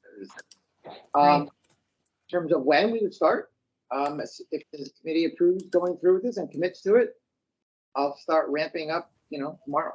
I'll start making appointments with you guys, and I'll pick points that make sense, so that won't be too critical and too hard. And we'll get out there. We'll get the map program downloaded on your phone. Get you all synced up. And done by March. Oh yes, when does it have to be done by? It has to be done before they wait before, at least it'd be nice to get it done at least a month before they hatch. And they hatch in like I guess late April. Oh, you said 4 months? We have 25 weeks. Oh, I thought you said 4 weeks. I was like, oh yeah, maybe we could get that done. Like, yeah. Oh, no, I we guess have I could tons do of it. time. No, we have tons of That's right. time to get it done. Okay, good. Because I recently rolled my ankle. Like, oh, this will be interesting. Okay. Honestly, some of them will be on residential streets. You'll be up down on the street and you'll be able to walk up and down the street, and that's going to be it. Yeah. Looking at street. And you might be able to do several in one day even, it's not like 5 minutes is just 5 minutes. Yeah, that one would be like a mulligan. Okay. So what do we have to do next year? Do we have to make a motion that we do this? It's a pretty big commitment from the committee. I'd like one. I move we go forward. I would remind you also, Darren's going to be helping a little bit with this. We're committing staff to some work on this, so we definitely should have a motion. I move that we go forward with the project of the spongy moth mapping. We have a second? That's the plan that Ken proposed. Yes, in the way that Kenton proposed it. Is there a second? Guess I should second that. It's my idea, right? Okay. You have a second? I'm seconding. So Ken's seconding. I guess for me, I'll say it seems like a lot of effort, It is. and I'm not sure from what I've heard that the data is worth the effort. So that's my view of the situation. If the committee wants to go do it, great. I'm not sure that, for me at least, the payback justifies what you got to put in. My very point that I made at the very beginning, especially with what the state just reported every time. Right. Yeah. What do we stand to benefit? Once, I mean, other than the state can have a better idea of what the spongy moth infestation looks like, what's the end game? The answer is you can know what makes sense to do for treatment in a given area. So there's a wide range of things you can do. And a lot of neighborhoods this year sprayed BTK, which is not a great solution. You know, it's a wide ranging. It takes care of pretty much all caterpillars, which is not such a great thing. I'm not sure how effective it was because individual homeowners did it and their neighbors didn't, and they traveled. Some homeowners may realize they're in a heavily infested area. They have and in fact, one neighbor had an incredibly huge white oak. They may want to do systemic. They can at least now get a heads up on it. Town property, for example, Indian Brook, as you know, is heavily infested. We might look into doing something like I happen to learn about that Illinois is doing. If the infestation is not too severe, they're doing mating disruption by putting out little pheromone pellets, which are very specific and disrupt mating. So it basically is it gives out enough information to make better decisions. So all the properties that might be affected, they'll be able to be informed and have enough information to maybe make a better decision. Yeah. Is this the period? Oh, sorry. Go ahead. Is this the period of time where we're in discussion, right, about this motion? Yeah, we're in discussion Okay, about the motion. so, right? Okay, I had a couple of thoughts. Are other towns doing this? Do you know if Ken? Not to my knowledge, just at the state level, be an aerial photography. Okay. Another question, and this is not related to the data and things like that, but who pays for? So if the town has trees that are being infested year after year, and I remember you saying back in the spring that if we have another year like we had in 2021, it sounds like, that in the third year we could lose a lot of our trees, right? And I don't want that. I don't want people, like I have an oak tree that I walk past every day. That's huge and majestic and beautiful. So yeah, I don't know if I'll restate the question.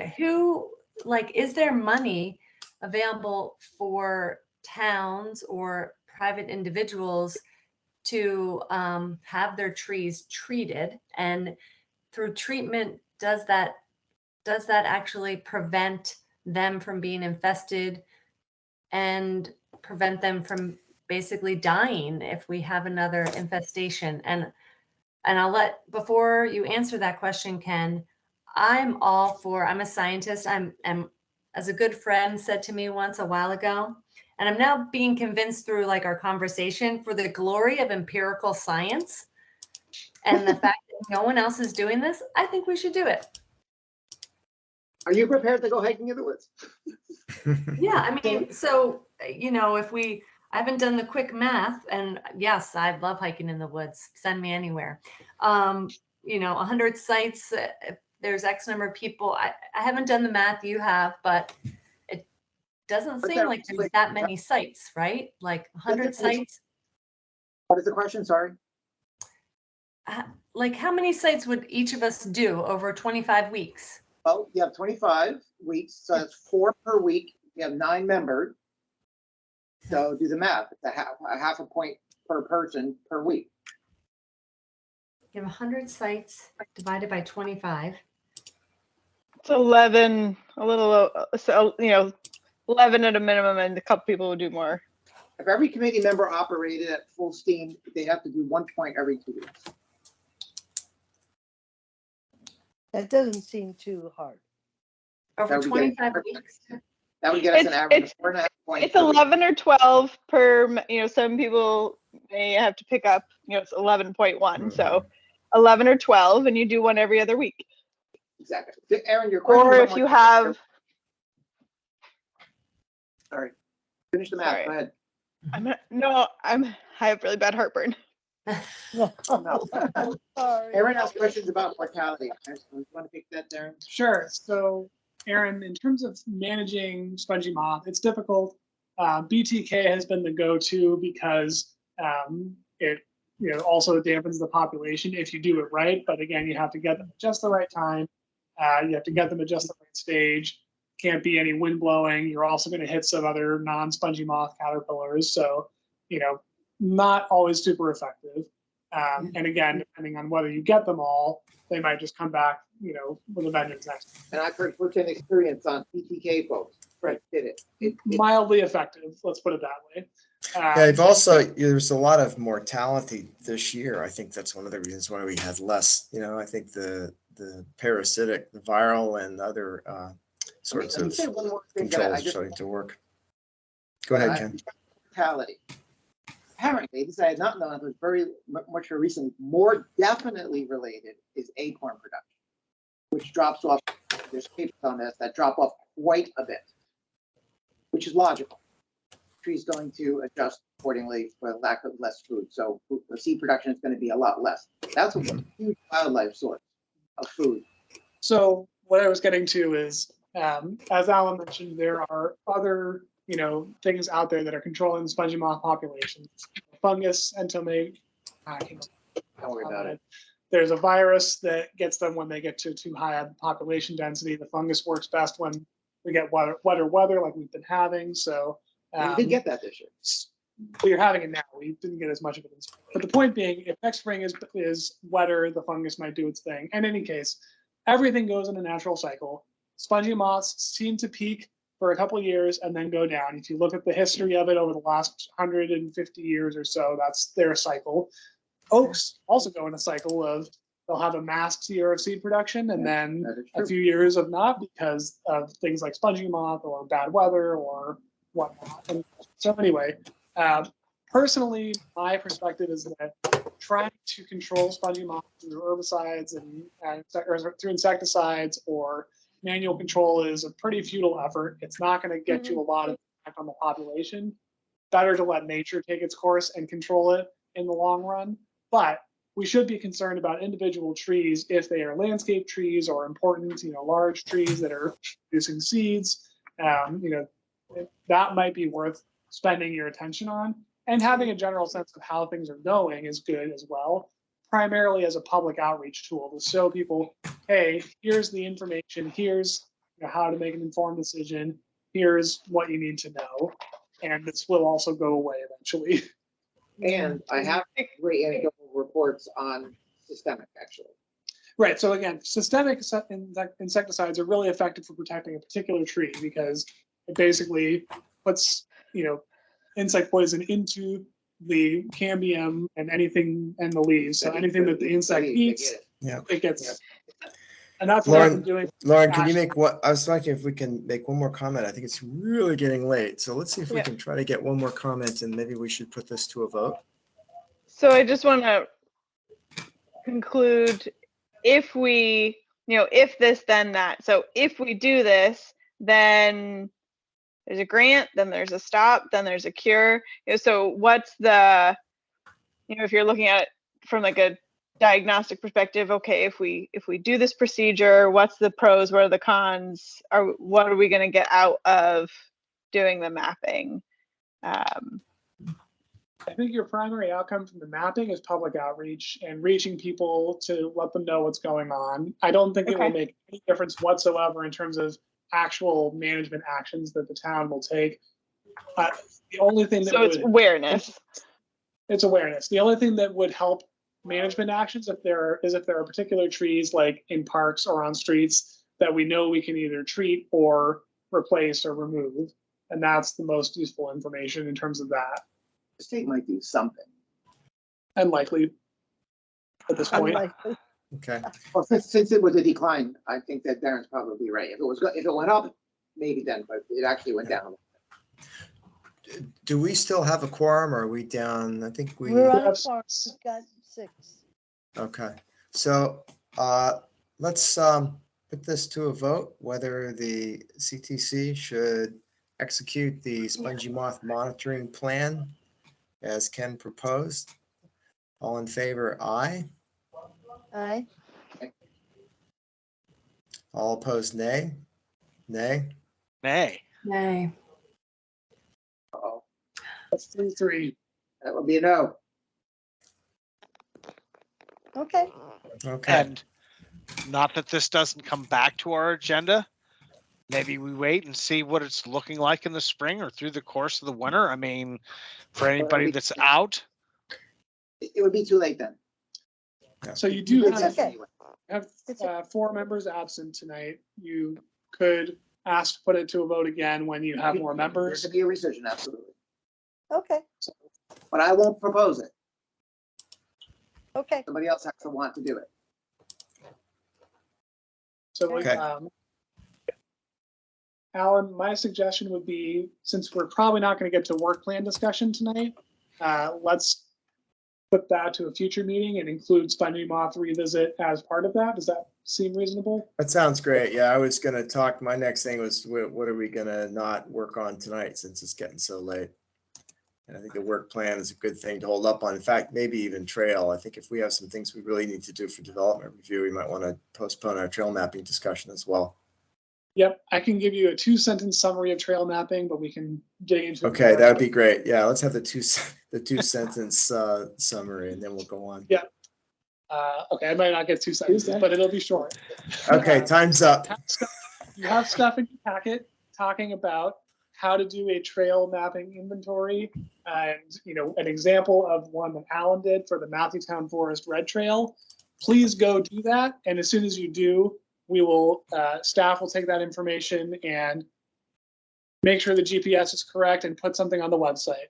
That Okay. said, if you want Okay. to sign up for something, let me know and I can help coordinate that amongst committee members.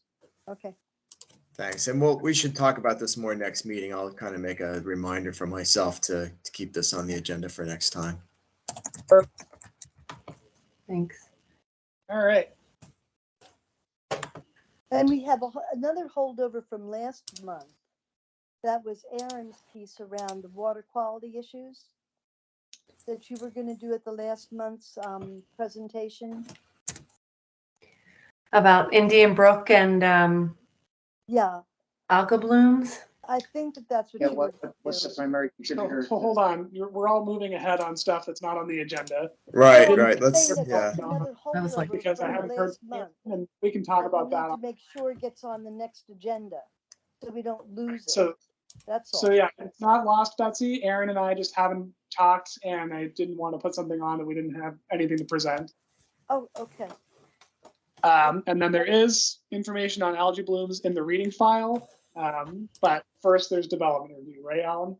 Yep, let's do development. Okay, so I'll try to be brief. I think I've discussed Pinewood Section I with you all before, so I will breeze through that. And this is also just a sketch plan. It's been in front of the town before and the Planning Commission. So let me just get the overall site plan here. What they've done is redesign the plan a little bit because of the town's concerns about steep slopes and stormwater. So this is the latest section of Pinewood past Stonebrook Circle, Evergreen Drive, and Timber Lane Drive. So let me pull up the plans here so we can see what we're talking about. Right. zoom in on the locator map here. So just to give you an orientation, Route 117 River Road is down near the bottom. Pinewood Drive comes up this way, and so does Valley View Drive. And That's about the center. this is in your packet, yep. Eventually you work your way up to Stonebrook Circle. Use my mouse. Stonebrook Circle and Evergreen Drive. So this is the land behind all of that, bordering the circ. And this would also be coming off of Timberlane Drive. Looking at the full plan, and I'm going to zoom in a little bit so you can see what's going on. Apologies for the large PDF that takes forever to do what I want it to do. Right now, they are proposing approximately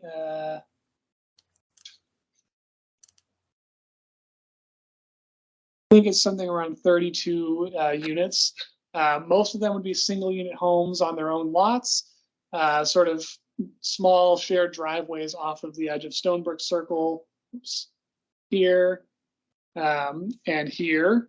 And then a new road that would be a town road with a few small lots, and then a set of triplexes at the end of a cul-de-sac. The reason this looks kind of hodgepodge is that they're trying to avoid all of the steep slope areas of more than 20% grade, which we said are pretty much off limits. I'm going to, yep, thank you, Ken. And then they're filling in where they can, where there is not steep slope. So to give you a better sense of what that looks like, sorry, this is taking so long to load. So all the areas, this is just the west side. All the areas in blue are slopes that are greater than 20% and therefore off limits according to the town plan and the zoning regulations. They're also not allowed to go past this conservation buffer that was put in place by Act 250. That's not a town thing. And they're trying to avoid wetlands. So short story is they've tried to avoid these slopes. They have to impact a couple of them in order to get to the non-steep slope areas, the white areas in white. So the question before the Planning Commission will be, is that enough avoidance and mitigation that this plan should go forward? And what are they going to do to prevent erosion and stormwater issues down the road? They don't have a lot of details because this is only sketch, so there's going to be a lot more engineering design at the next stage if this moves forward. I saw Betsy waving her hand. Well, no, I wasn't waving my hand. I'll wave my hand. I didn't have my hand up, but I will ask, since you said I did. But aren't we fragmenting that forest that's on the other side of 289 there from the Matthew Forest? This is directly across from where the Prairie Fields is over there. So to give you a bigger picture The circ is splitting it. The circ is the circ already is fragmented that forest. Yep.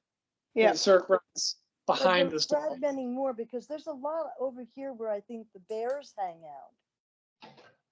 So Betsy, There's part of the conservation buffers there was to preserve wildlife habitat and connectivity along Alton Brook.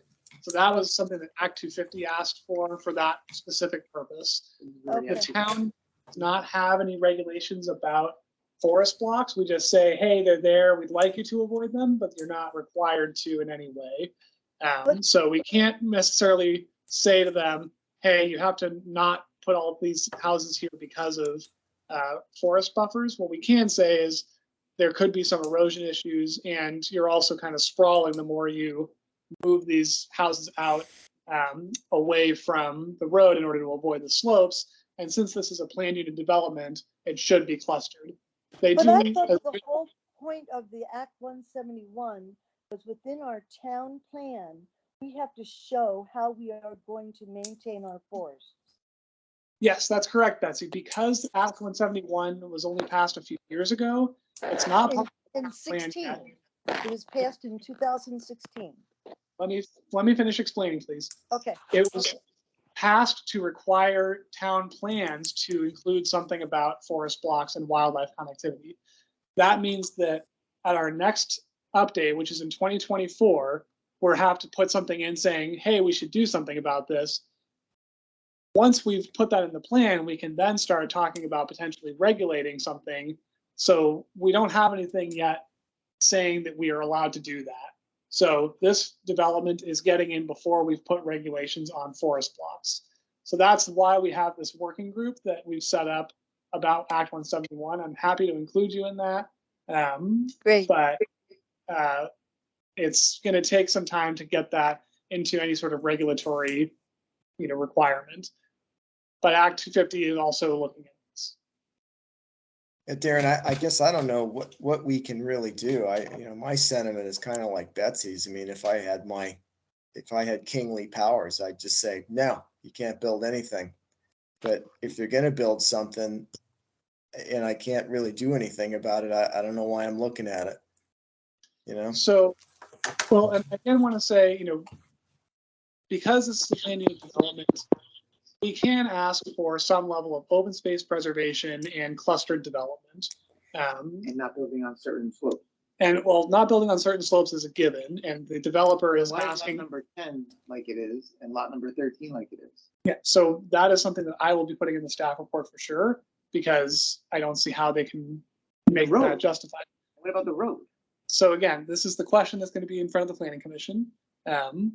And one thing that the applicant has said is that there really isn't a way for them to do any development here without impacting those slopes. However, the town has allowed several, up A through H phases of Pinewood to go forward on slopes. So at this point, we are talking about finding a compromise where the goal of avoiding steep slopes, which is erosion and habitat or environmental destruction and stormwater issues, is met, even if the strict nose development on 20% isn't followed. So that's really what this is about.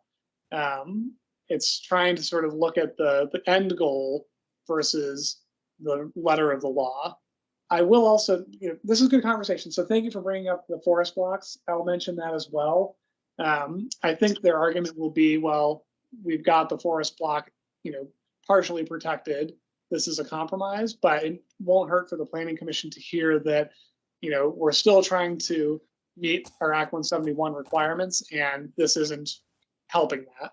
This road is Well, on this is my question.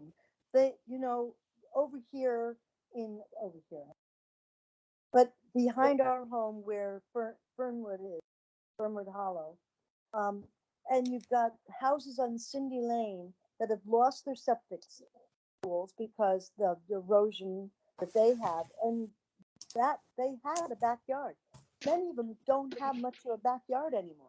And if these people are on in the 10, 11, and 12 are on one of the high places like that, the erosion, are they aware what that's going to look like in 10 years possibly? They should be required to come and look at what happens over in Fern Hollow. It's awful. I agree. And that's why we recommended denial of this at the previous iteration, because they had no, consideration of slopes. This is an improvement, but still, again, could use more. Am I seeing things? Is there a class 3 wetland in the cul-de-sac? Yes. So class 3 wetlands do not merit protection under the state wetland rules. So it's basically just a small drainage. I'll help you zoom in on that. But there are lots of issues with this. What about 23 and 24? The driveway to them is going to be going down a huge hill. Yep. So they will be required to meet driveway grade requirements. So that's, I want to say, no more than 14% at any point, and then an average of, I think, 12%, no more than 12% or 10%. So again, they'll have to look at all of that during preliminary. And one of the things that we're talking about requiring is a geotechnical analysis by a third-party engineer to make sure that these slopes will be stable during and after construction. Because the town is not going to take over this road if it's going to cause erosion issues like we've had on Stonebrook and Evergreen so far. So that's the major concern. Who has to pay for that road? The town, well, so the applicant pays for the construction of the road. The town eventually takes over maintenance. And that's what we're trying to avoid, is a maintenance issue down the road. Yeah. Is there any way to suggest, you're talking about maintenance issues of it staying, of any portion of it staying private. Sorry, I'm not feeling good. Yeah. Any of, I think I can. answer Maybe your where like question. the triplexes are has to stay public and the other one is private. So that's what they're proposing is the public road would extend from the end of Stonebrook Circle here all the way to the end of this cul-de-sac. And the reason for that is that it's not short enough to be a public or a private road. All the other roadways, so for instance, this shared driveway, which also doesn't actually meet our driveway standards, but that's a complicated issue that I don't want to get into tonight. So that one, all the individual driveways would be private. One of the concerns is, will these homeowners who share these driveways be able to maintain them properly to allow emergency access and not allow erosion issues? Because if it's privately maintained, no one's checking on them and doing it the way it probably should be.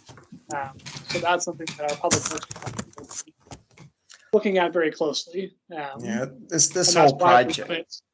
This whole project is a complete force fit into unsuitable terrain, I agree. messing up wildlife corridors, disrupting forest blocks, causing risk for the town. This whole thing is really ill-advised. So it seems like That's my feedback. So it seems to be some pretty strong consensus among the committee about all those issues. This is going to be heard at the August 25th Planning Commission meeting. So that's not next Thursday, but the one after. Oops, we haven't moved enough. So you can either write a letter as a committee or designate someone to write a letter, or you can have someone present these concerns at the meeting in person. That is typically more effective. A letter also helps to put it in writing, but since you won't have a meeting between now and then, you can either schedule an emergency meeting or you can designate one of the members to write that letter, such as the chair or the clerk or whatever. With a list of the things that we mentioned, like 10 and 13, the road. So what I heard was forest blocks, slopes, and erosion. Yep. Town liability or maintenance liability. Yep. Well, I'm going to be in Black Stanley, cluster. Idaho at that time, and I hope I've got a great internet connection. Betsy, we didn't catch the beginning of that. I'll be in Stanley, Idaho at that point. And so Okay. I guess I will try to get myself a good internet connection so I can come to the meeting on the 25th of August. Okay, I got a plan. Okay. Does someone else want to be on deck in case Betsy can't find internet? Yes, I'll be on deck. Okay. Okay, great. Yeah, because I think this is, I don't know what, not right. These people who are buying these homes and buying into these properties, they really need to be looking at what they're gonna do. Yep. And one of the landowners in the current section has had to hire another engineer to fix erosion problems on their new house that they purchased from this development. So it is documented that these are issues and that there's also liability, not liability, but financial impact on homeowners. And that was in an adjoining abutting road, Darren. Yep, it was. I won't say which one exactly, but it's That's okay. one of the ones on this plan. In that neighborhood. Okay. Question for Darren? Yep. How come it is that on this plan, I see some driveway designated and some don't? Like, I see the driveways for lots 1, 8, 9 are there, and 6 and 5 are there. They don't have the ones for 10, 11, 12. Is that because they're obviously going to be going up a big hill? I don't know, Ken, and this is, frankly, not a really fully complete application. Okay. We decided to warn it for sketch because it's enough information to go on, Fair but enough. most of that information comes at preliminary. typically the lots just get shown. I think they showed the driveways for those other ones to give a sense of where they'd be going over slopes. Those driveways are easy. Compared to the other. Okay, so Alan and Betsy, feel free to connect with me afterwards to make sure these issues are fleshed out for you. But I will also send you a copy of the staff report that I put together for this application and the planning Okay. commission. All right. Thank you. So, Looks are- like Aaron, Can also come, that would be great. so are are the next steps that Alan and Betsy will put together a letter of essentially bullet points that one of you will present at the planning commission meeting on the 25th? That's what I'm thinking, and I Okay. can work with Betsy and Darren to put that together, and either Betsy or I will present it. I guess sounds like Betsy would be first string, I'd be second string. But I would suggest that the committee vote to approve those points being in the letter at the very minimum. Ideally, actually approve the whole letter, but if you're confident in Alan and Betsy to represent you with those points, that's fine too.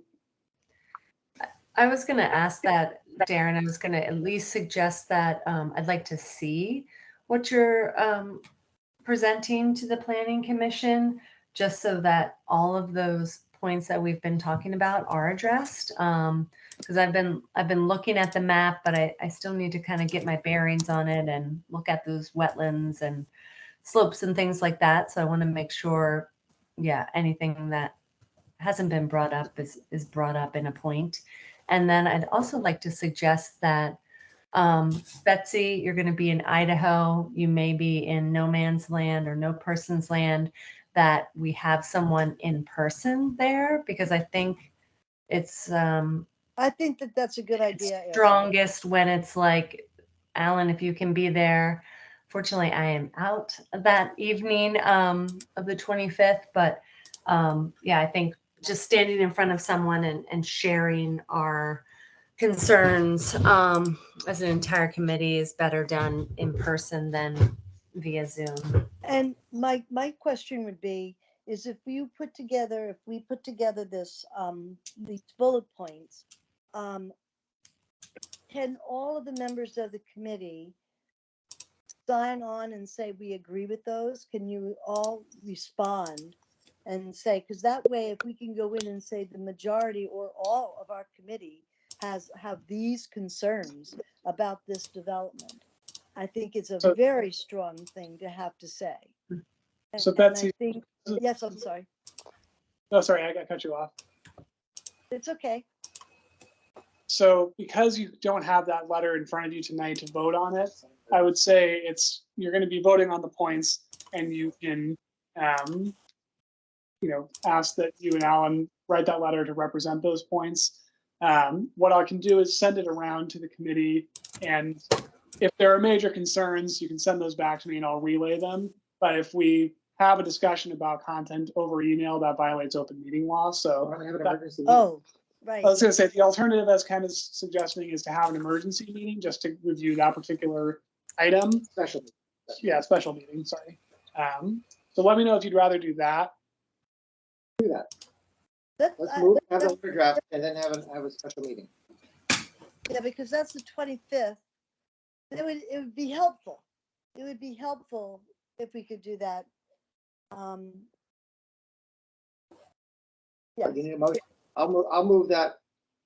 Who's gonna be directed to write this letter? Darren, I guess Darren. No, I'm not going to write this letter on behalf of the committee. I would Okay. ask. I'll write the letter. Okay, Okay, so I move that Alan be directed to write a letter to the planning commission outlining conservation and trail committee concerns regarding the Pinewood Pinewood Manor. Section 1. Yeah, get the name of the project, wherever it is. I'm looking for it. Mhm. It says Pinewood Manor, map, Pinewood section I. Pinewood section Pinewood I Section 1. plan. Mhm.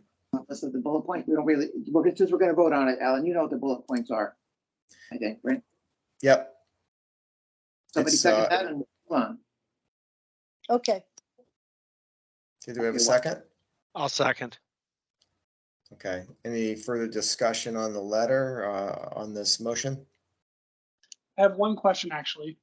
Okay, In the past, we've had feedback from developers that they would like to be informed when committees have concerns about their projects. Would you like me to let them know that this committee has concerns and potentially it's too late to, unless you want to set up a special meeting, it's probably too late to meet, but I could have them talk with the chair and talk about these concerns before the meeting?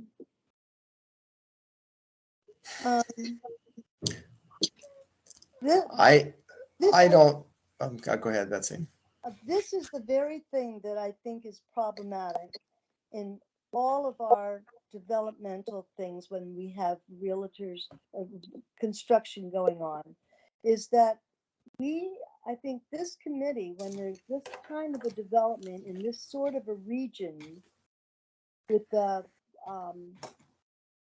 issues that it has with the drop-offs, the wetlands, and the access to their properties and how that could affect erosion, needs to come to us before this final moment, because that puts everybody in a scurry. Yeah, I don't necessarily feel like it's a final moment. We are dealing No, with a but I- sketch plan. Yeah. But what I would say, just speaking for myself personally, is if they want to meet with me to somehow reassure me this is okay, I got nothing to say to them. Amend the doesn't seem motion, okay. say, they'll get a copy of the letter. That might be a good way to approach it, is they'll get a copy of the Sure. letter. soon I as think it's ready. that's best. Yeah, I think that's best. Then they're not blindsided. They know what they're going to be faced Right. with. But they're certainly not going to sit down and talk to me and convince me this is a good idea. Sounds good. Appreciate that. You have a motion with a second. Okay, Aaron has a question. okay, Aaron. Okay. Sorry, that's me forgetting to lower the hand. Okay, Betsy, lower your hand. Oh, thank you. okay. And All right, so let's ready for a vote? All right, all in favor of the motion on the floor, say aye. Aye. Aye. Aye. All opposed? Okay, Thank you all. That's really good input and glad we discussed this. And Alan, Betsy, I'll be in touch. sounds Okay, great. thank you.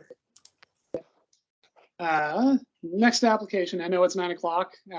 This one is not as urgent, I believe, because it's being warned for the September 8th Planning Commission meeting. So you actually won't have another Conservation Trails meeting before then, but there's a little more time at least. And you might want to consider changing your September meeting if you have concerns. Okay, 60 Colonel Page Road is located at the corner of Colonel Page Road and Chapin Road, where Chapin Road turns into dirt. Zoom in a little bit. So things are flipped. Hold on. So here's the location map. So Chapin, there's Towers Road. Chapin Road comes. Sorry, I'm using my finger. Here's Towers Road. Chapin Road comes up here. Colonel Page connects to Old Stage. This property is the field at the corner, on the southwest corner of Colonel Page and Chapin Road. So it's mostly field. There's actually some riparian areas towards the back that include Alderbrook. So here's the proposal. It's a 9-unit subdivision. It's a conventional subdivision, but it does include some open space, which is shown hatched in sort of blue purple. It would be a new town road with ending in a cul-de-sac, and the houses would be pretty typically scattered along them. The zoning here requires a minimum of 1 acre. Most of these are at least 2 acres, some are more. Yeah, most of them are actually almost 3 acres, some are 2. What we heard from the applicant when they presented this to staff is that their intention is to have this be a sort of homesteader community. They have people that they know who want to move back to Essex and can't find a place and are interested in doing some level of, subsistence farming. And that's sort of the intention behind using larger lots, as opposed to clustering more. This is in the Scenic Resource Protection Overlay District, so it does have to follow those standards. In this case, there aren't any particular scenic views except a very small glimpse through the trees of Camel's Hump from Colonel Page Road, looking to the left of this plan, so it would be south east, I believe.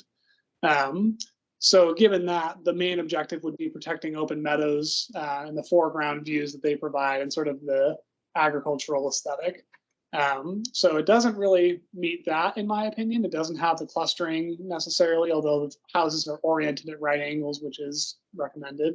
I personally have some concerns about this idea of a homesteading community. It sounds great. I just don't know how it's actually going to play out and how committed people would be and how you would require them to maintain that agricultural integrity as 9 separate homeowners on their own lots, and how they would manage that open space. It's unclear at the sketch stage, but again, this is just a sketch proposal, so there's plenty of room to flesh out ideas, change things around as needed. A couple quick points. There's wetlands in the back, but they're not really touching those. There's also a river corridor. Again, they're well outside of that. And they have a stormwater system tentatively proposed here, somewhat shared septic systems down in the back, a few up towards the front. They're also proposing a trail along Alder Brook. I think there's already a bit of a trail there to begin with on the property, so they would be dedicating that to public use. It doesn't connect to anything, but it's a section of something that could be part of a larger network. Darren, what's this intersection again? I'm sorry, I'm still struggling to figure out where I am. It is at Colonel Page Road and Chapin Road. Let me pull it Colonel up. Page and Chapin. That's okay. I'll look on my map. That's Okay. my neighborhood. Colonel Page goes dead end, comes to Tower, and it becomes Brigham Hill. Isn't that That's right? my, yep. Colonel Page dead ends at Old Stage Road, and it is No, it doesn't. continues as That- Brigham Hill Thank Road. you. That ends at the other end. Okay, Sorry. Colonel Page and Chapin. It's not really a dead end, it stops. It terminates, yeah. And is your map north up? North is to the right on this, so let me rearrange Uh-huh. Okay. sense of how this actually fits. That's There. the confusing part. So Okay, now- now I'm with you. Thank Now you. I see it. Yeah. It's right where the blacktop ends on Chapin. Can Yeah, you I got zoom in or full screen? Okay, there you go. Okay. Can these people subdivide these lands? Actually, that's a good point, Betsy. They might be able to because 2 acres to be subdivided into 2 1 acres. so the other thing they have to consider is frontage. In the R1 zone, it's 150 feet of frontage on a public road. So this new road would be public if they had more than 100, if they had 300 feet of frontage on it, or a total of 300 feet along public roads, including Colonel Page and Chapin. In theory, they could subdivide. Some of these ones would have their septic systems in the back, so they have to find another location for that. Also, I'm presuming that the open space would have, there would be some sort of legal restriction for this whole subdivision to have a stake in the open space. So those lands might be out of the question for future subdivision, but I'd have to see whether it's possible for them to do that. That's number 9, that's 2.4 acres and 3 big frontage. So that would be something that, if there was a concern about that, a condition could be that no further subdivision would take place because of the intention of this being, Right. the That, I result. would go for this if that was in that. Because if that's what they're building this for, is to have a homesteading kind of thing where people are actually going to do some farming of their own, that's great. But to Yeah. have it become subdivided, I think that would just screw the whole the public. Yeah, it's a really good point. I kind of share Darren's skepticism if I'm interpreting you correctly, that this is going to be, what I imagine here is houses on a big expanse of mowed green grass. Yes. Even that, I think that's almost certainly, if it's not like that in the beginning, it'll certainly look like that in 10 years. Yeah. And are they going to be required to put, this I know it's only preliminary, but will there be requirement for trees along this line and everything?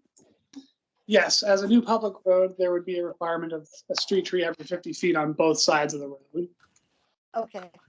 The sidewalk? Not in this current proposal. There's no sidewalks on Chapin Road or Colonel Page roads, and typically when there are low density housing developments, the planning commission may choose not to require, or no, they may choose to require it only on one side of the road, is I think how it usually goes. I'd have to look into They that. would, Is Is that- they would be planting the tree, right? Correct. there's an acreage zoning out there, right? Yep, the minimum is 1 acre, but there's no maximum.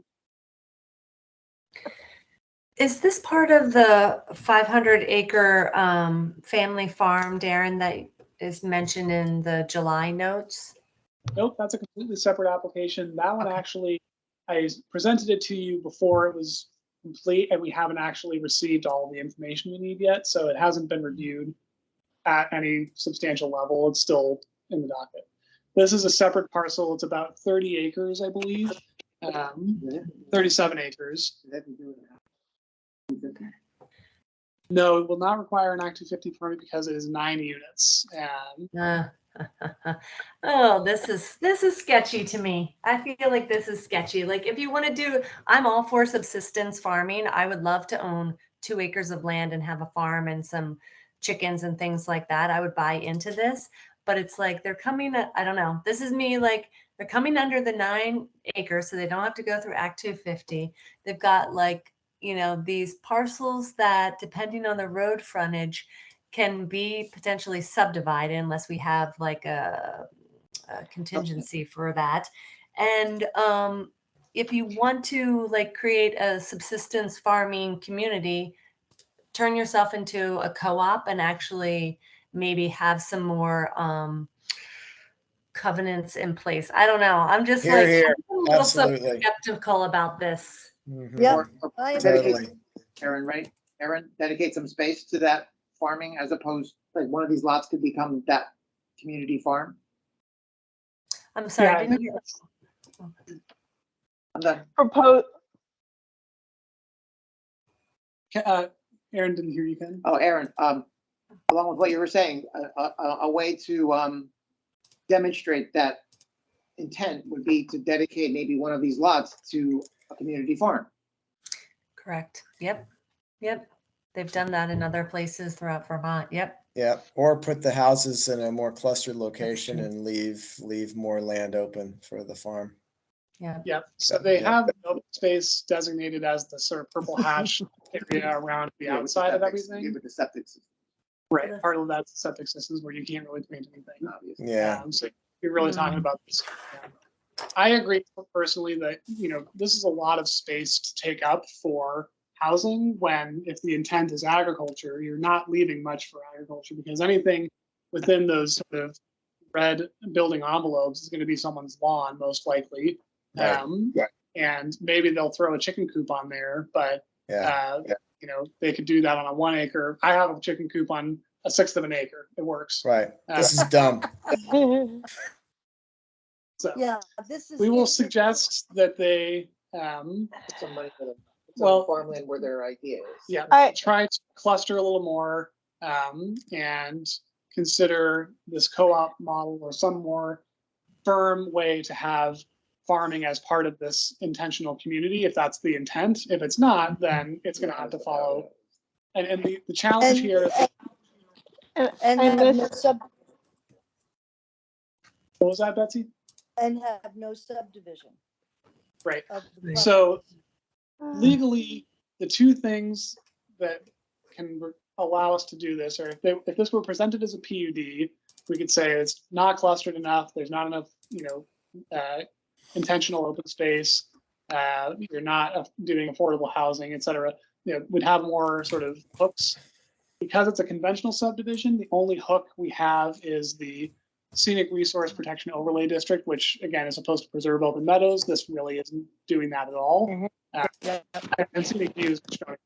So I think that's what we'll say to them is, if your intent is to preserve the open space for agriculture, you're not doing that, so try again. Yeah. Right. Okay. I liked the proposal that there was, say, a lot or two that is then designated as the community farming space. So if you're taking, I don't know which ones, but 2 adjoining lots become that community farming. I'll point out real quick, one thing they're also considering is this utility easement to be able to bring water and possibly sewer, although sewer is not going to be extended to this area currently, and other utilities. So that would sort of carve up a bit of this area. You could have stuff over it, but it had to be nothing permanent. Just Yeah. pointing that out.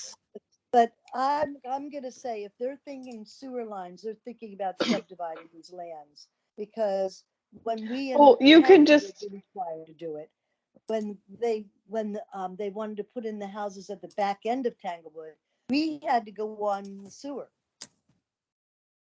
You Because they can put wanted- in there that it can be no more than one dwelling. Like there's a way that you can say I approve, but there can only be one dwelling. This lot cannot have any further subdivision. I think there has to be a compromise between not just flat out no, but adjustments to be made Mhm. because people have to live somewhere.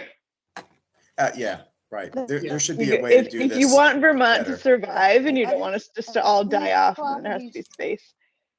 Well, Right. I'm these sorry. properties are well and able to have a good septic system on that much acreage. Mhm. That's the thing. They don't need sewer. Yeah. It's almost all sand out there anyway. So folks, I'm gonna suggest, given the hour, that we call it a night. Go back to Okay. my Tums. I'll second move- that. I Want a move motion? that we adjourn the meeting. I'd love a motion. Seconded. Got one in and seconded. Let's roll. Aye.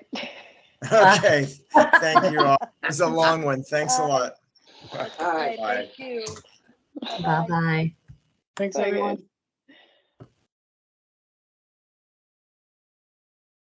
1 acre zoning here, right?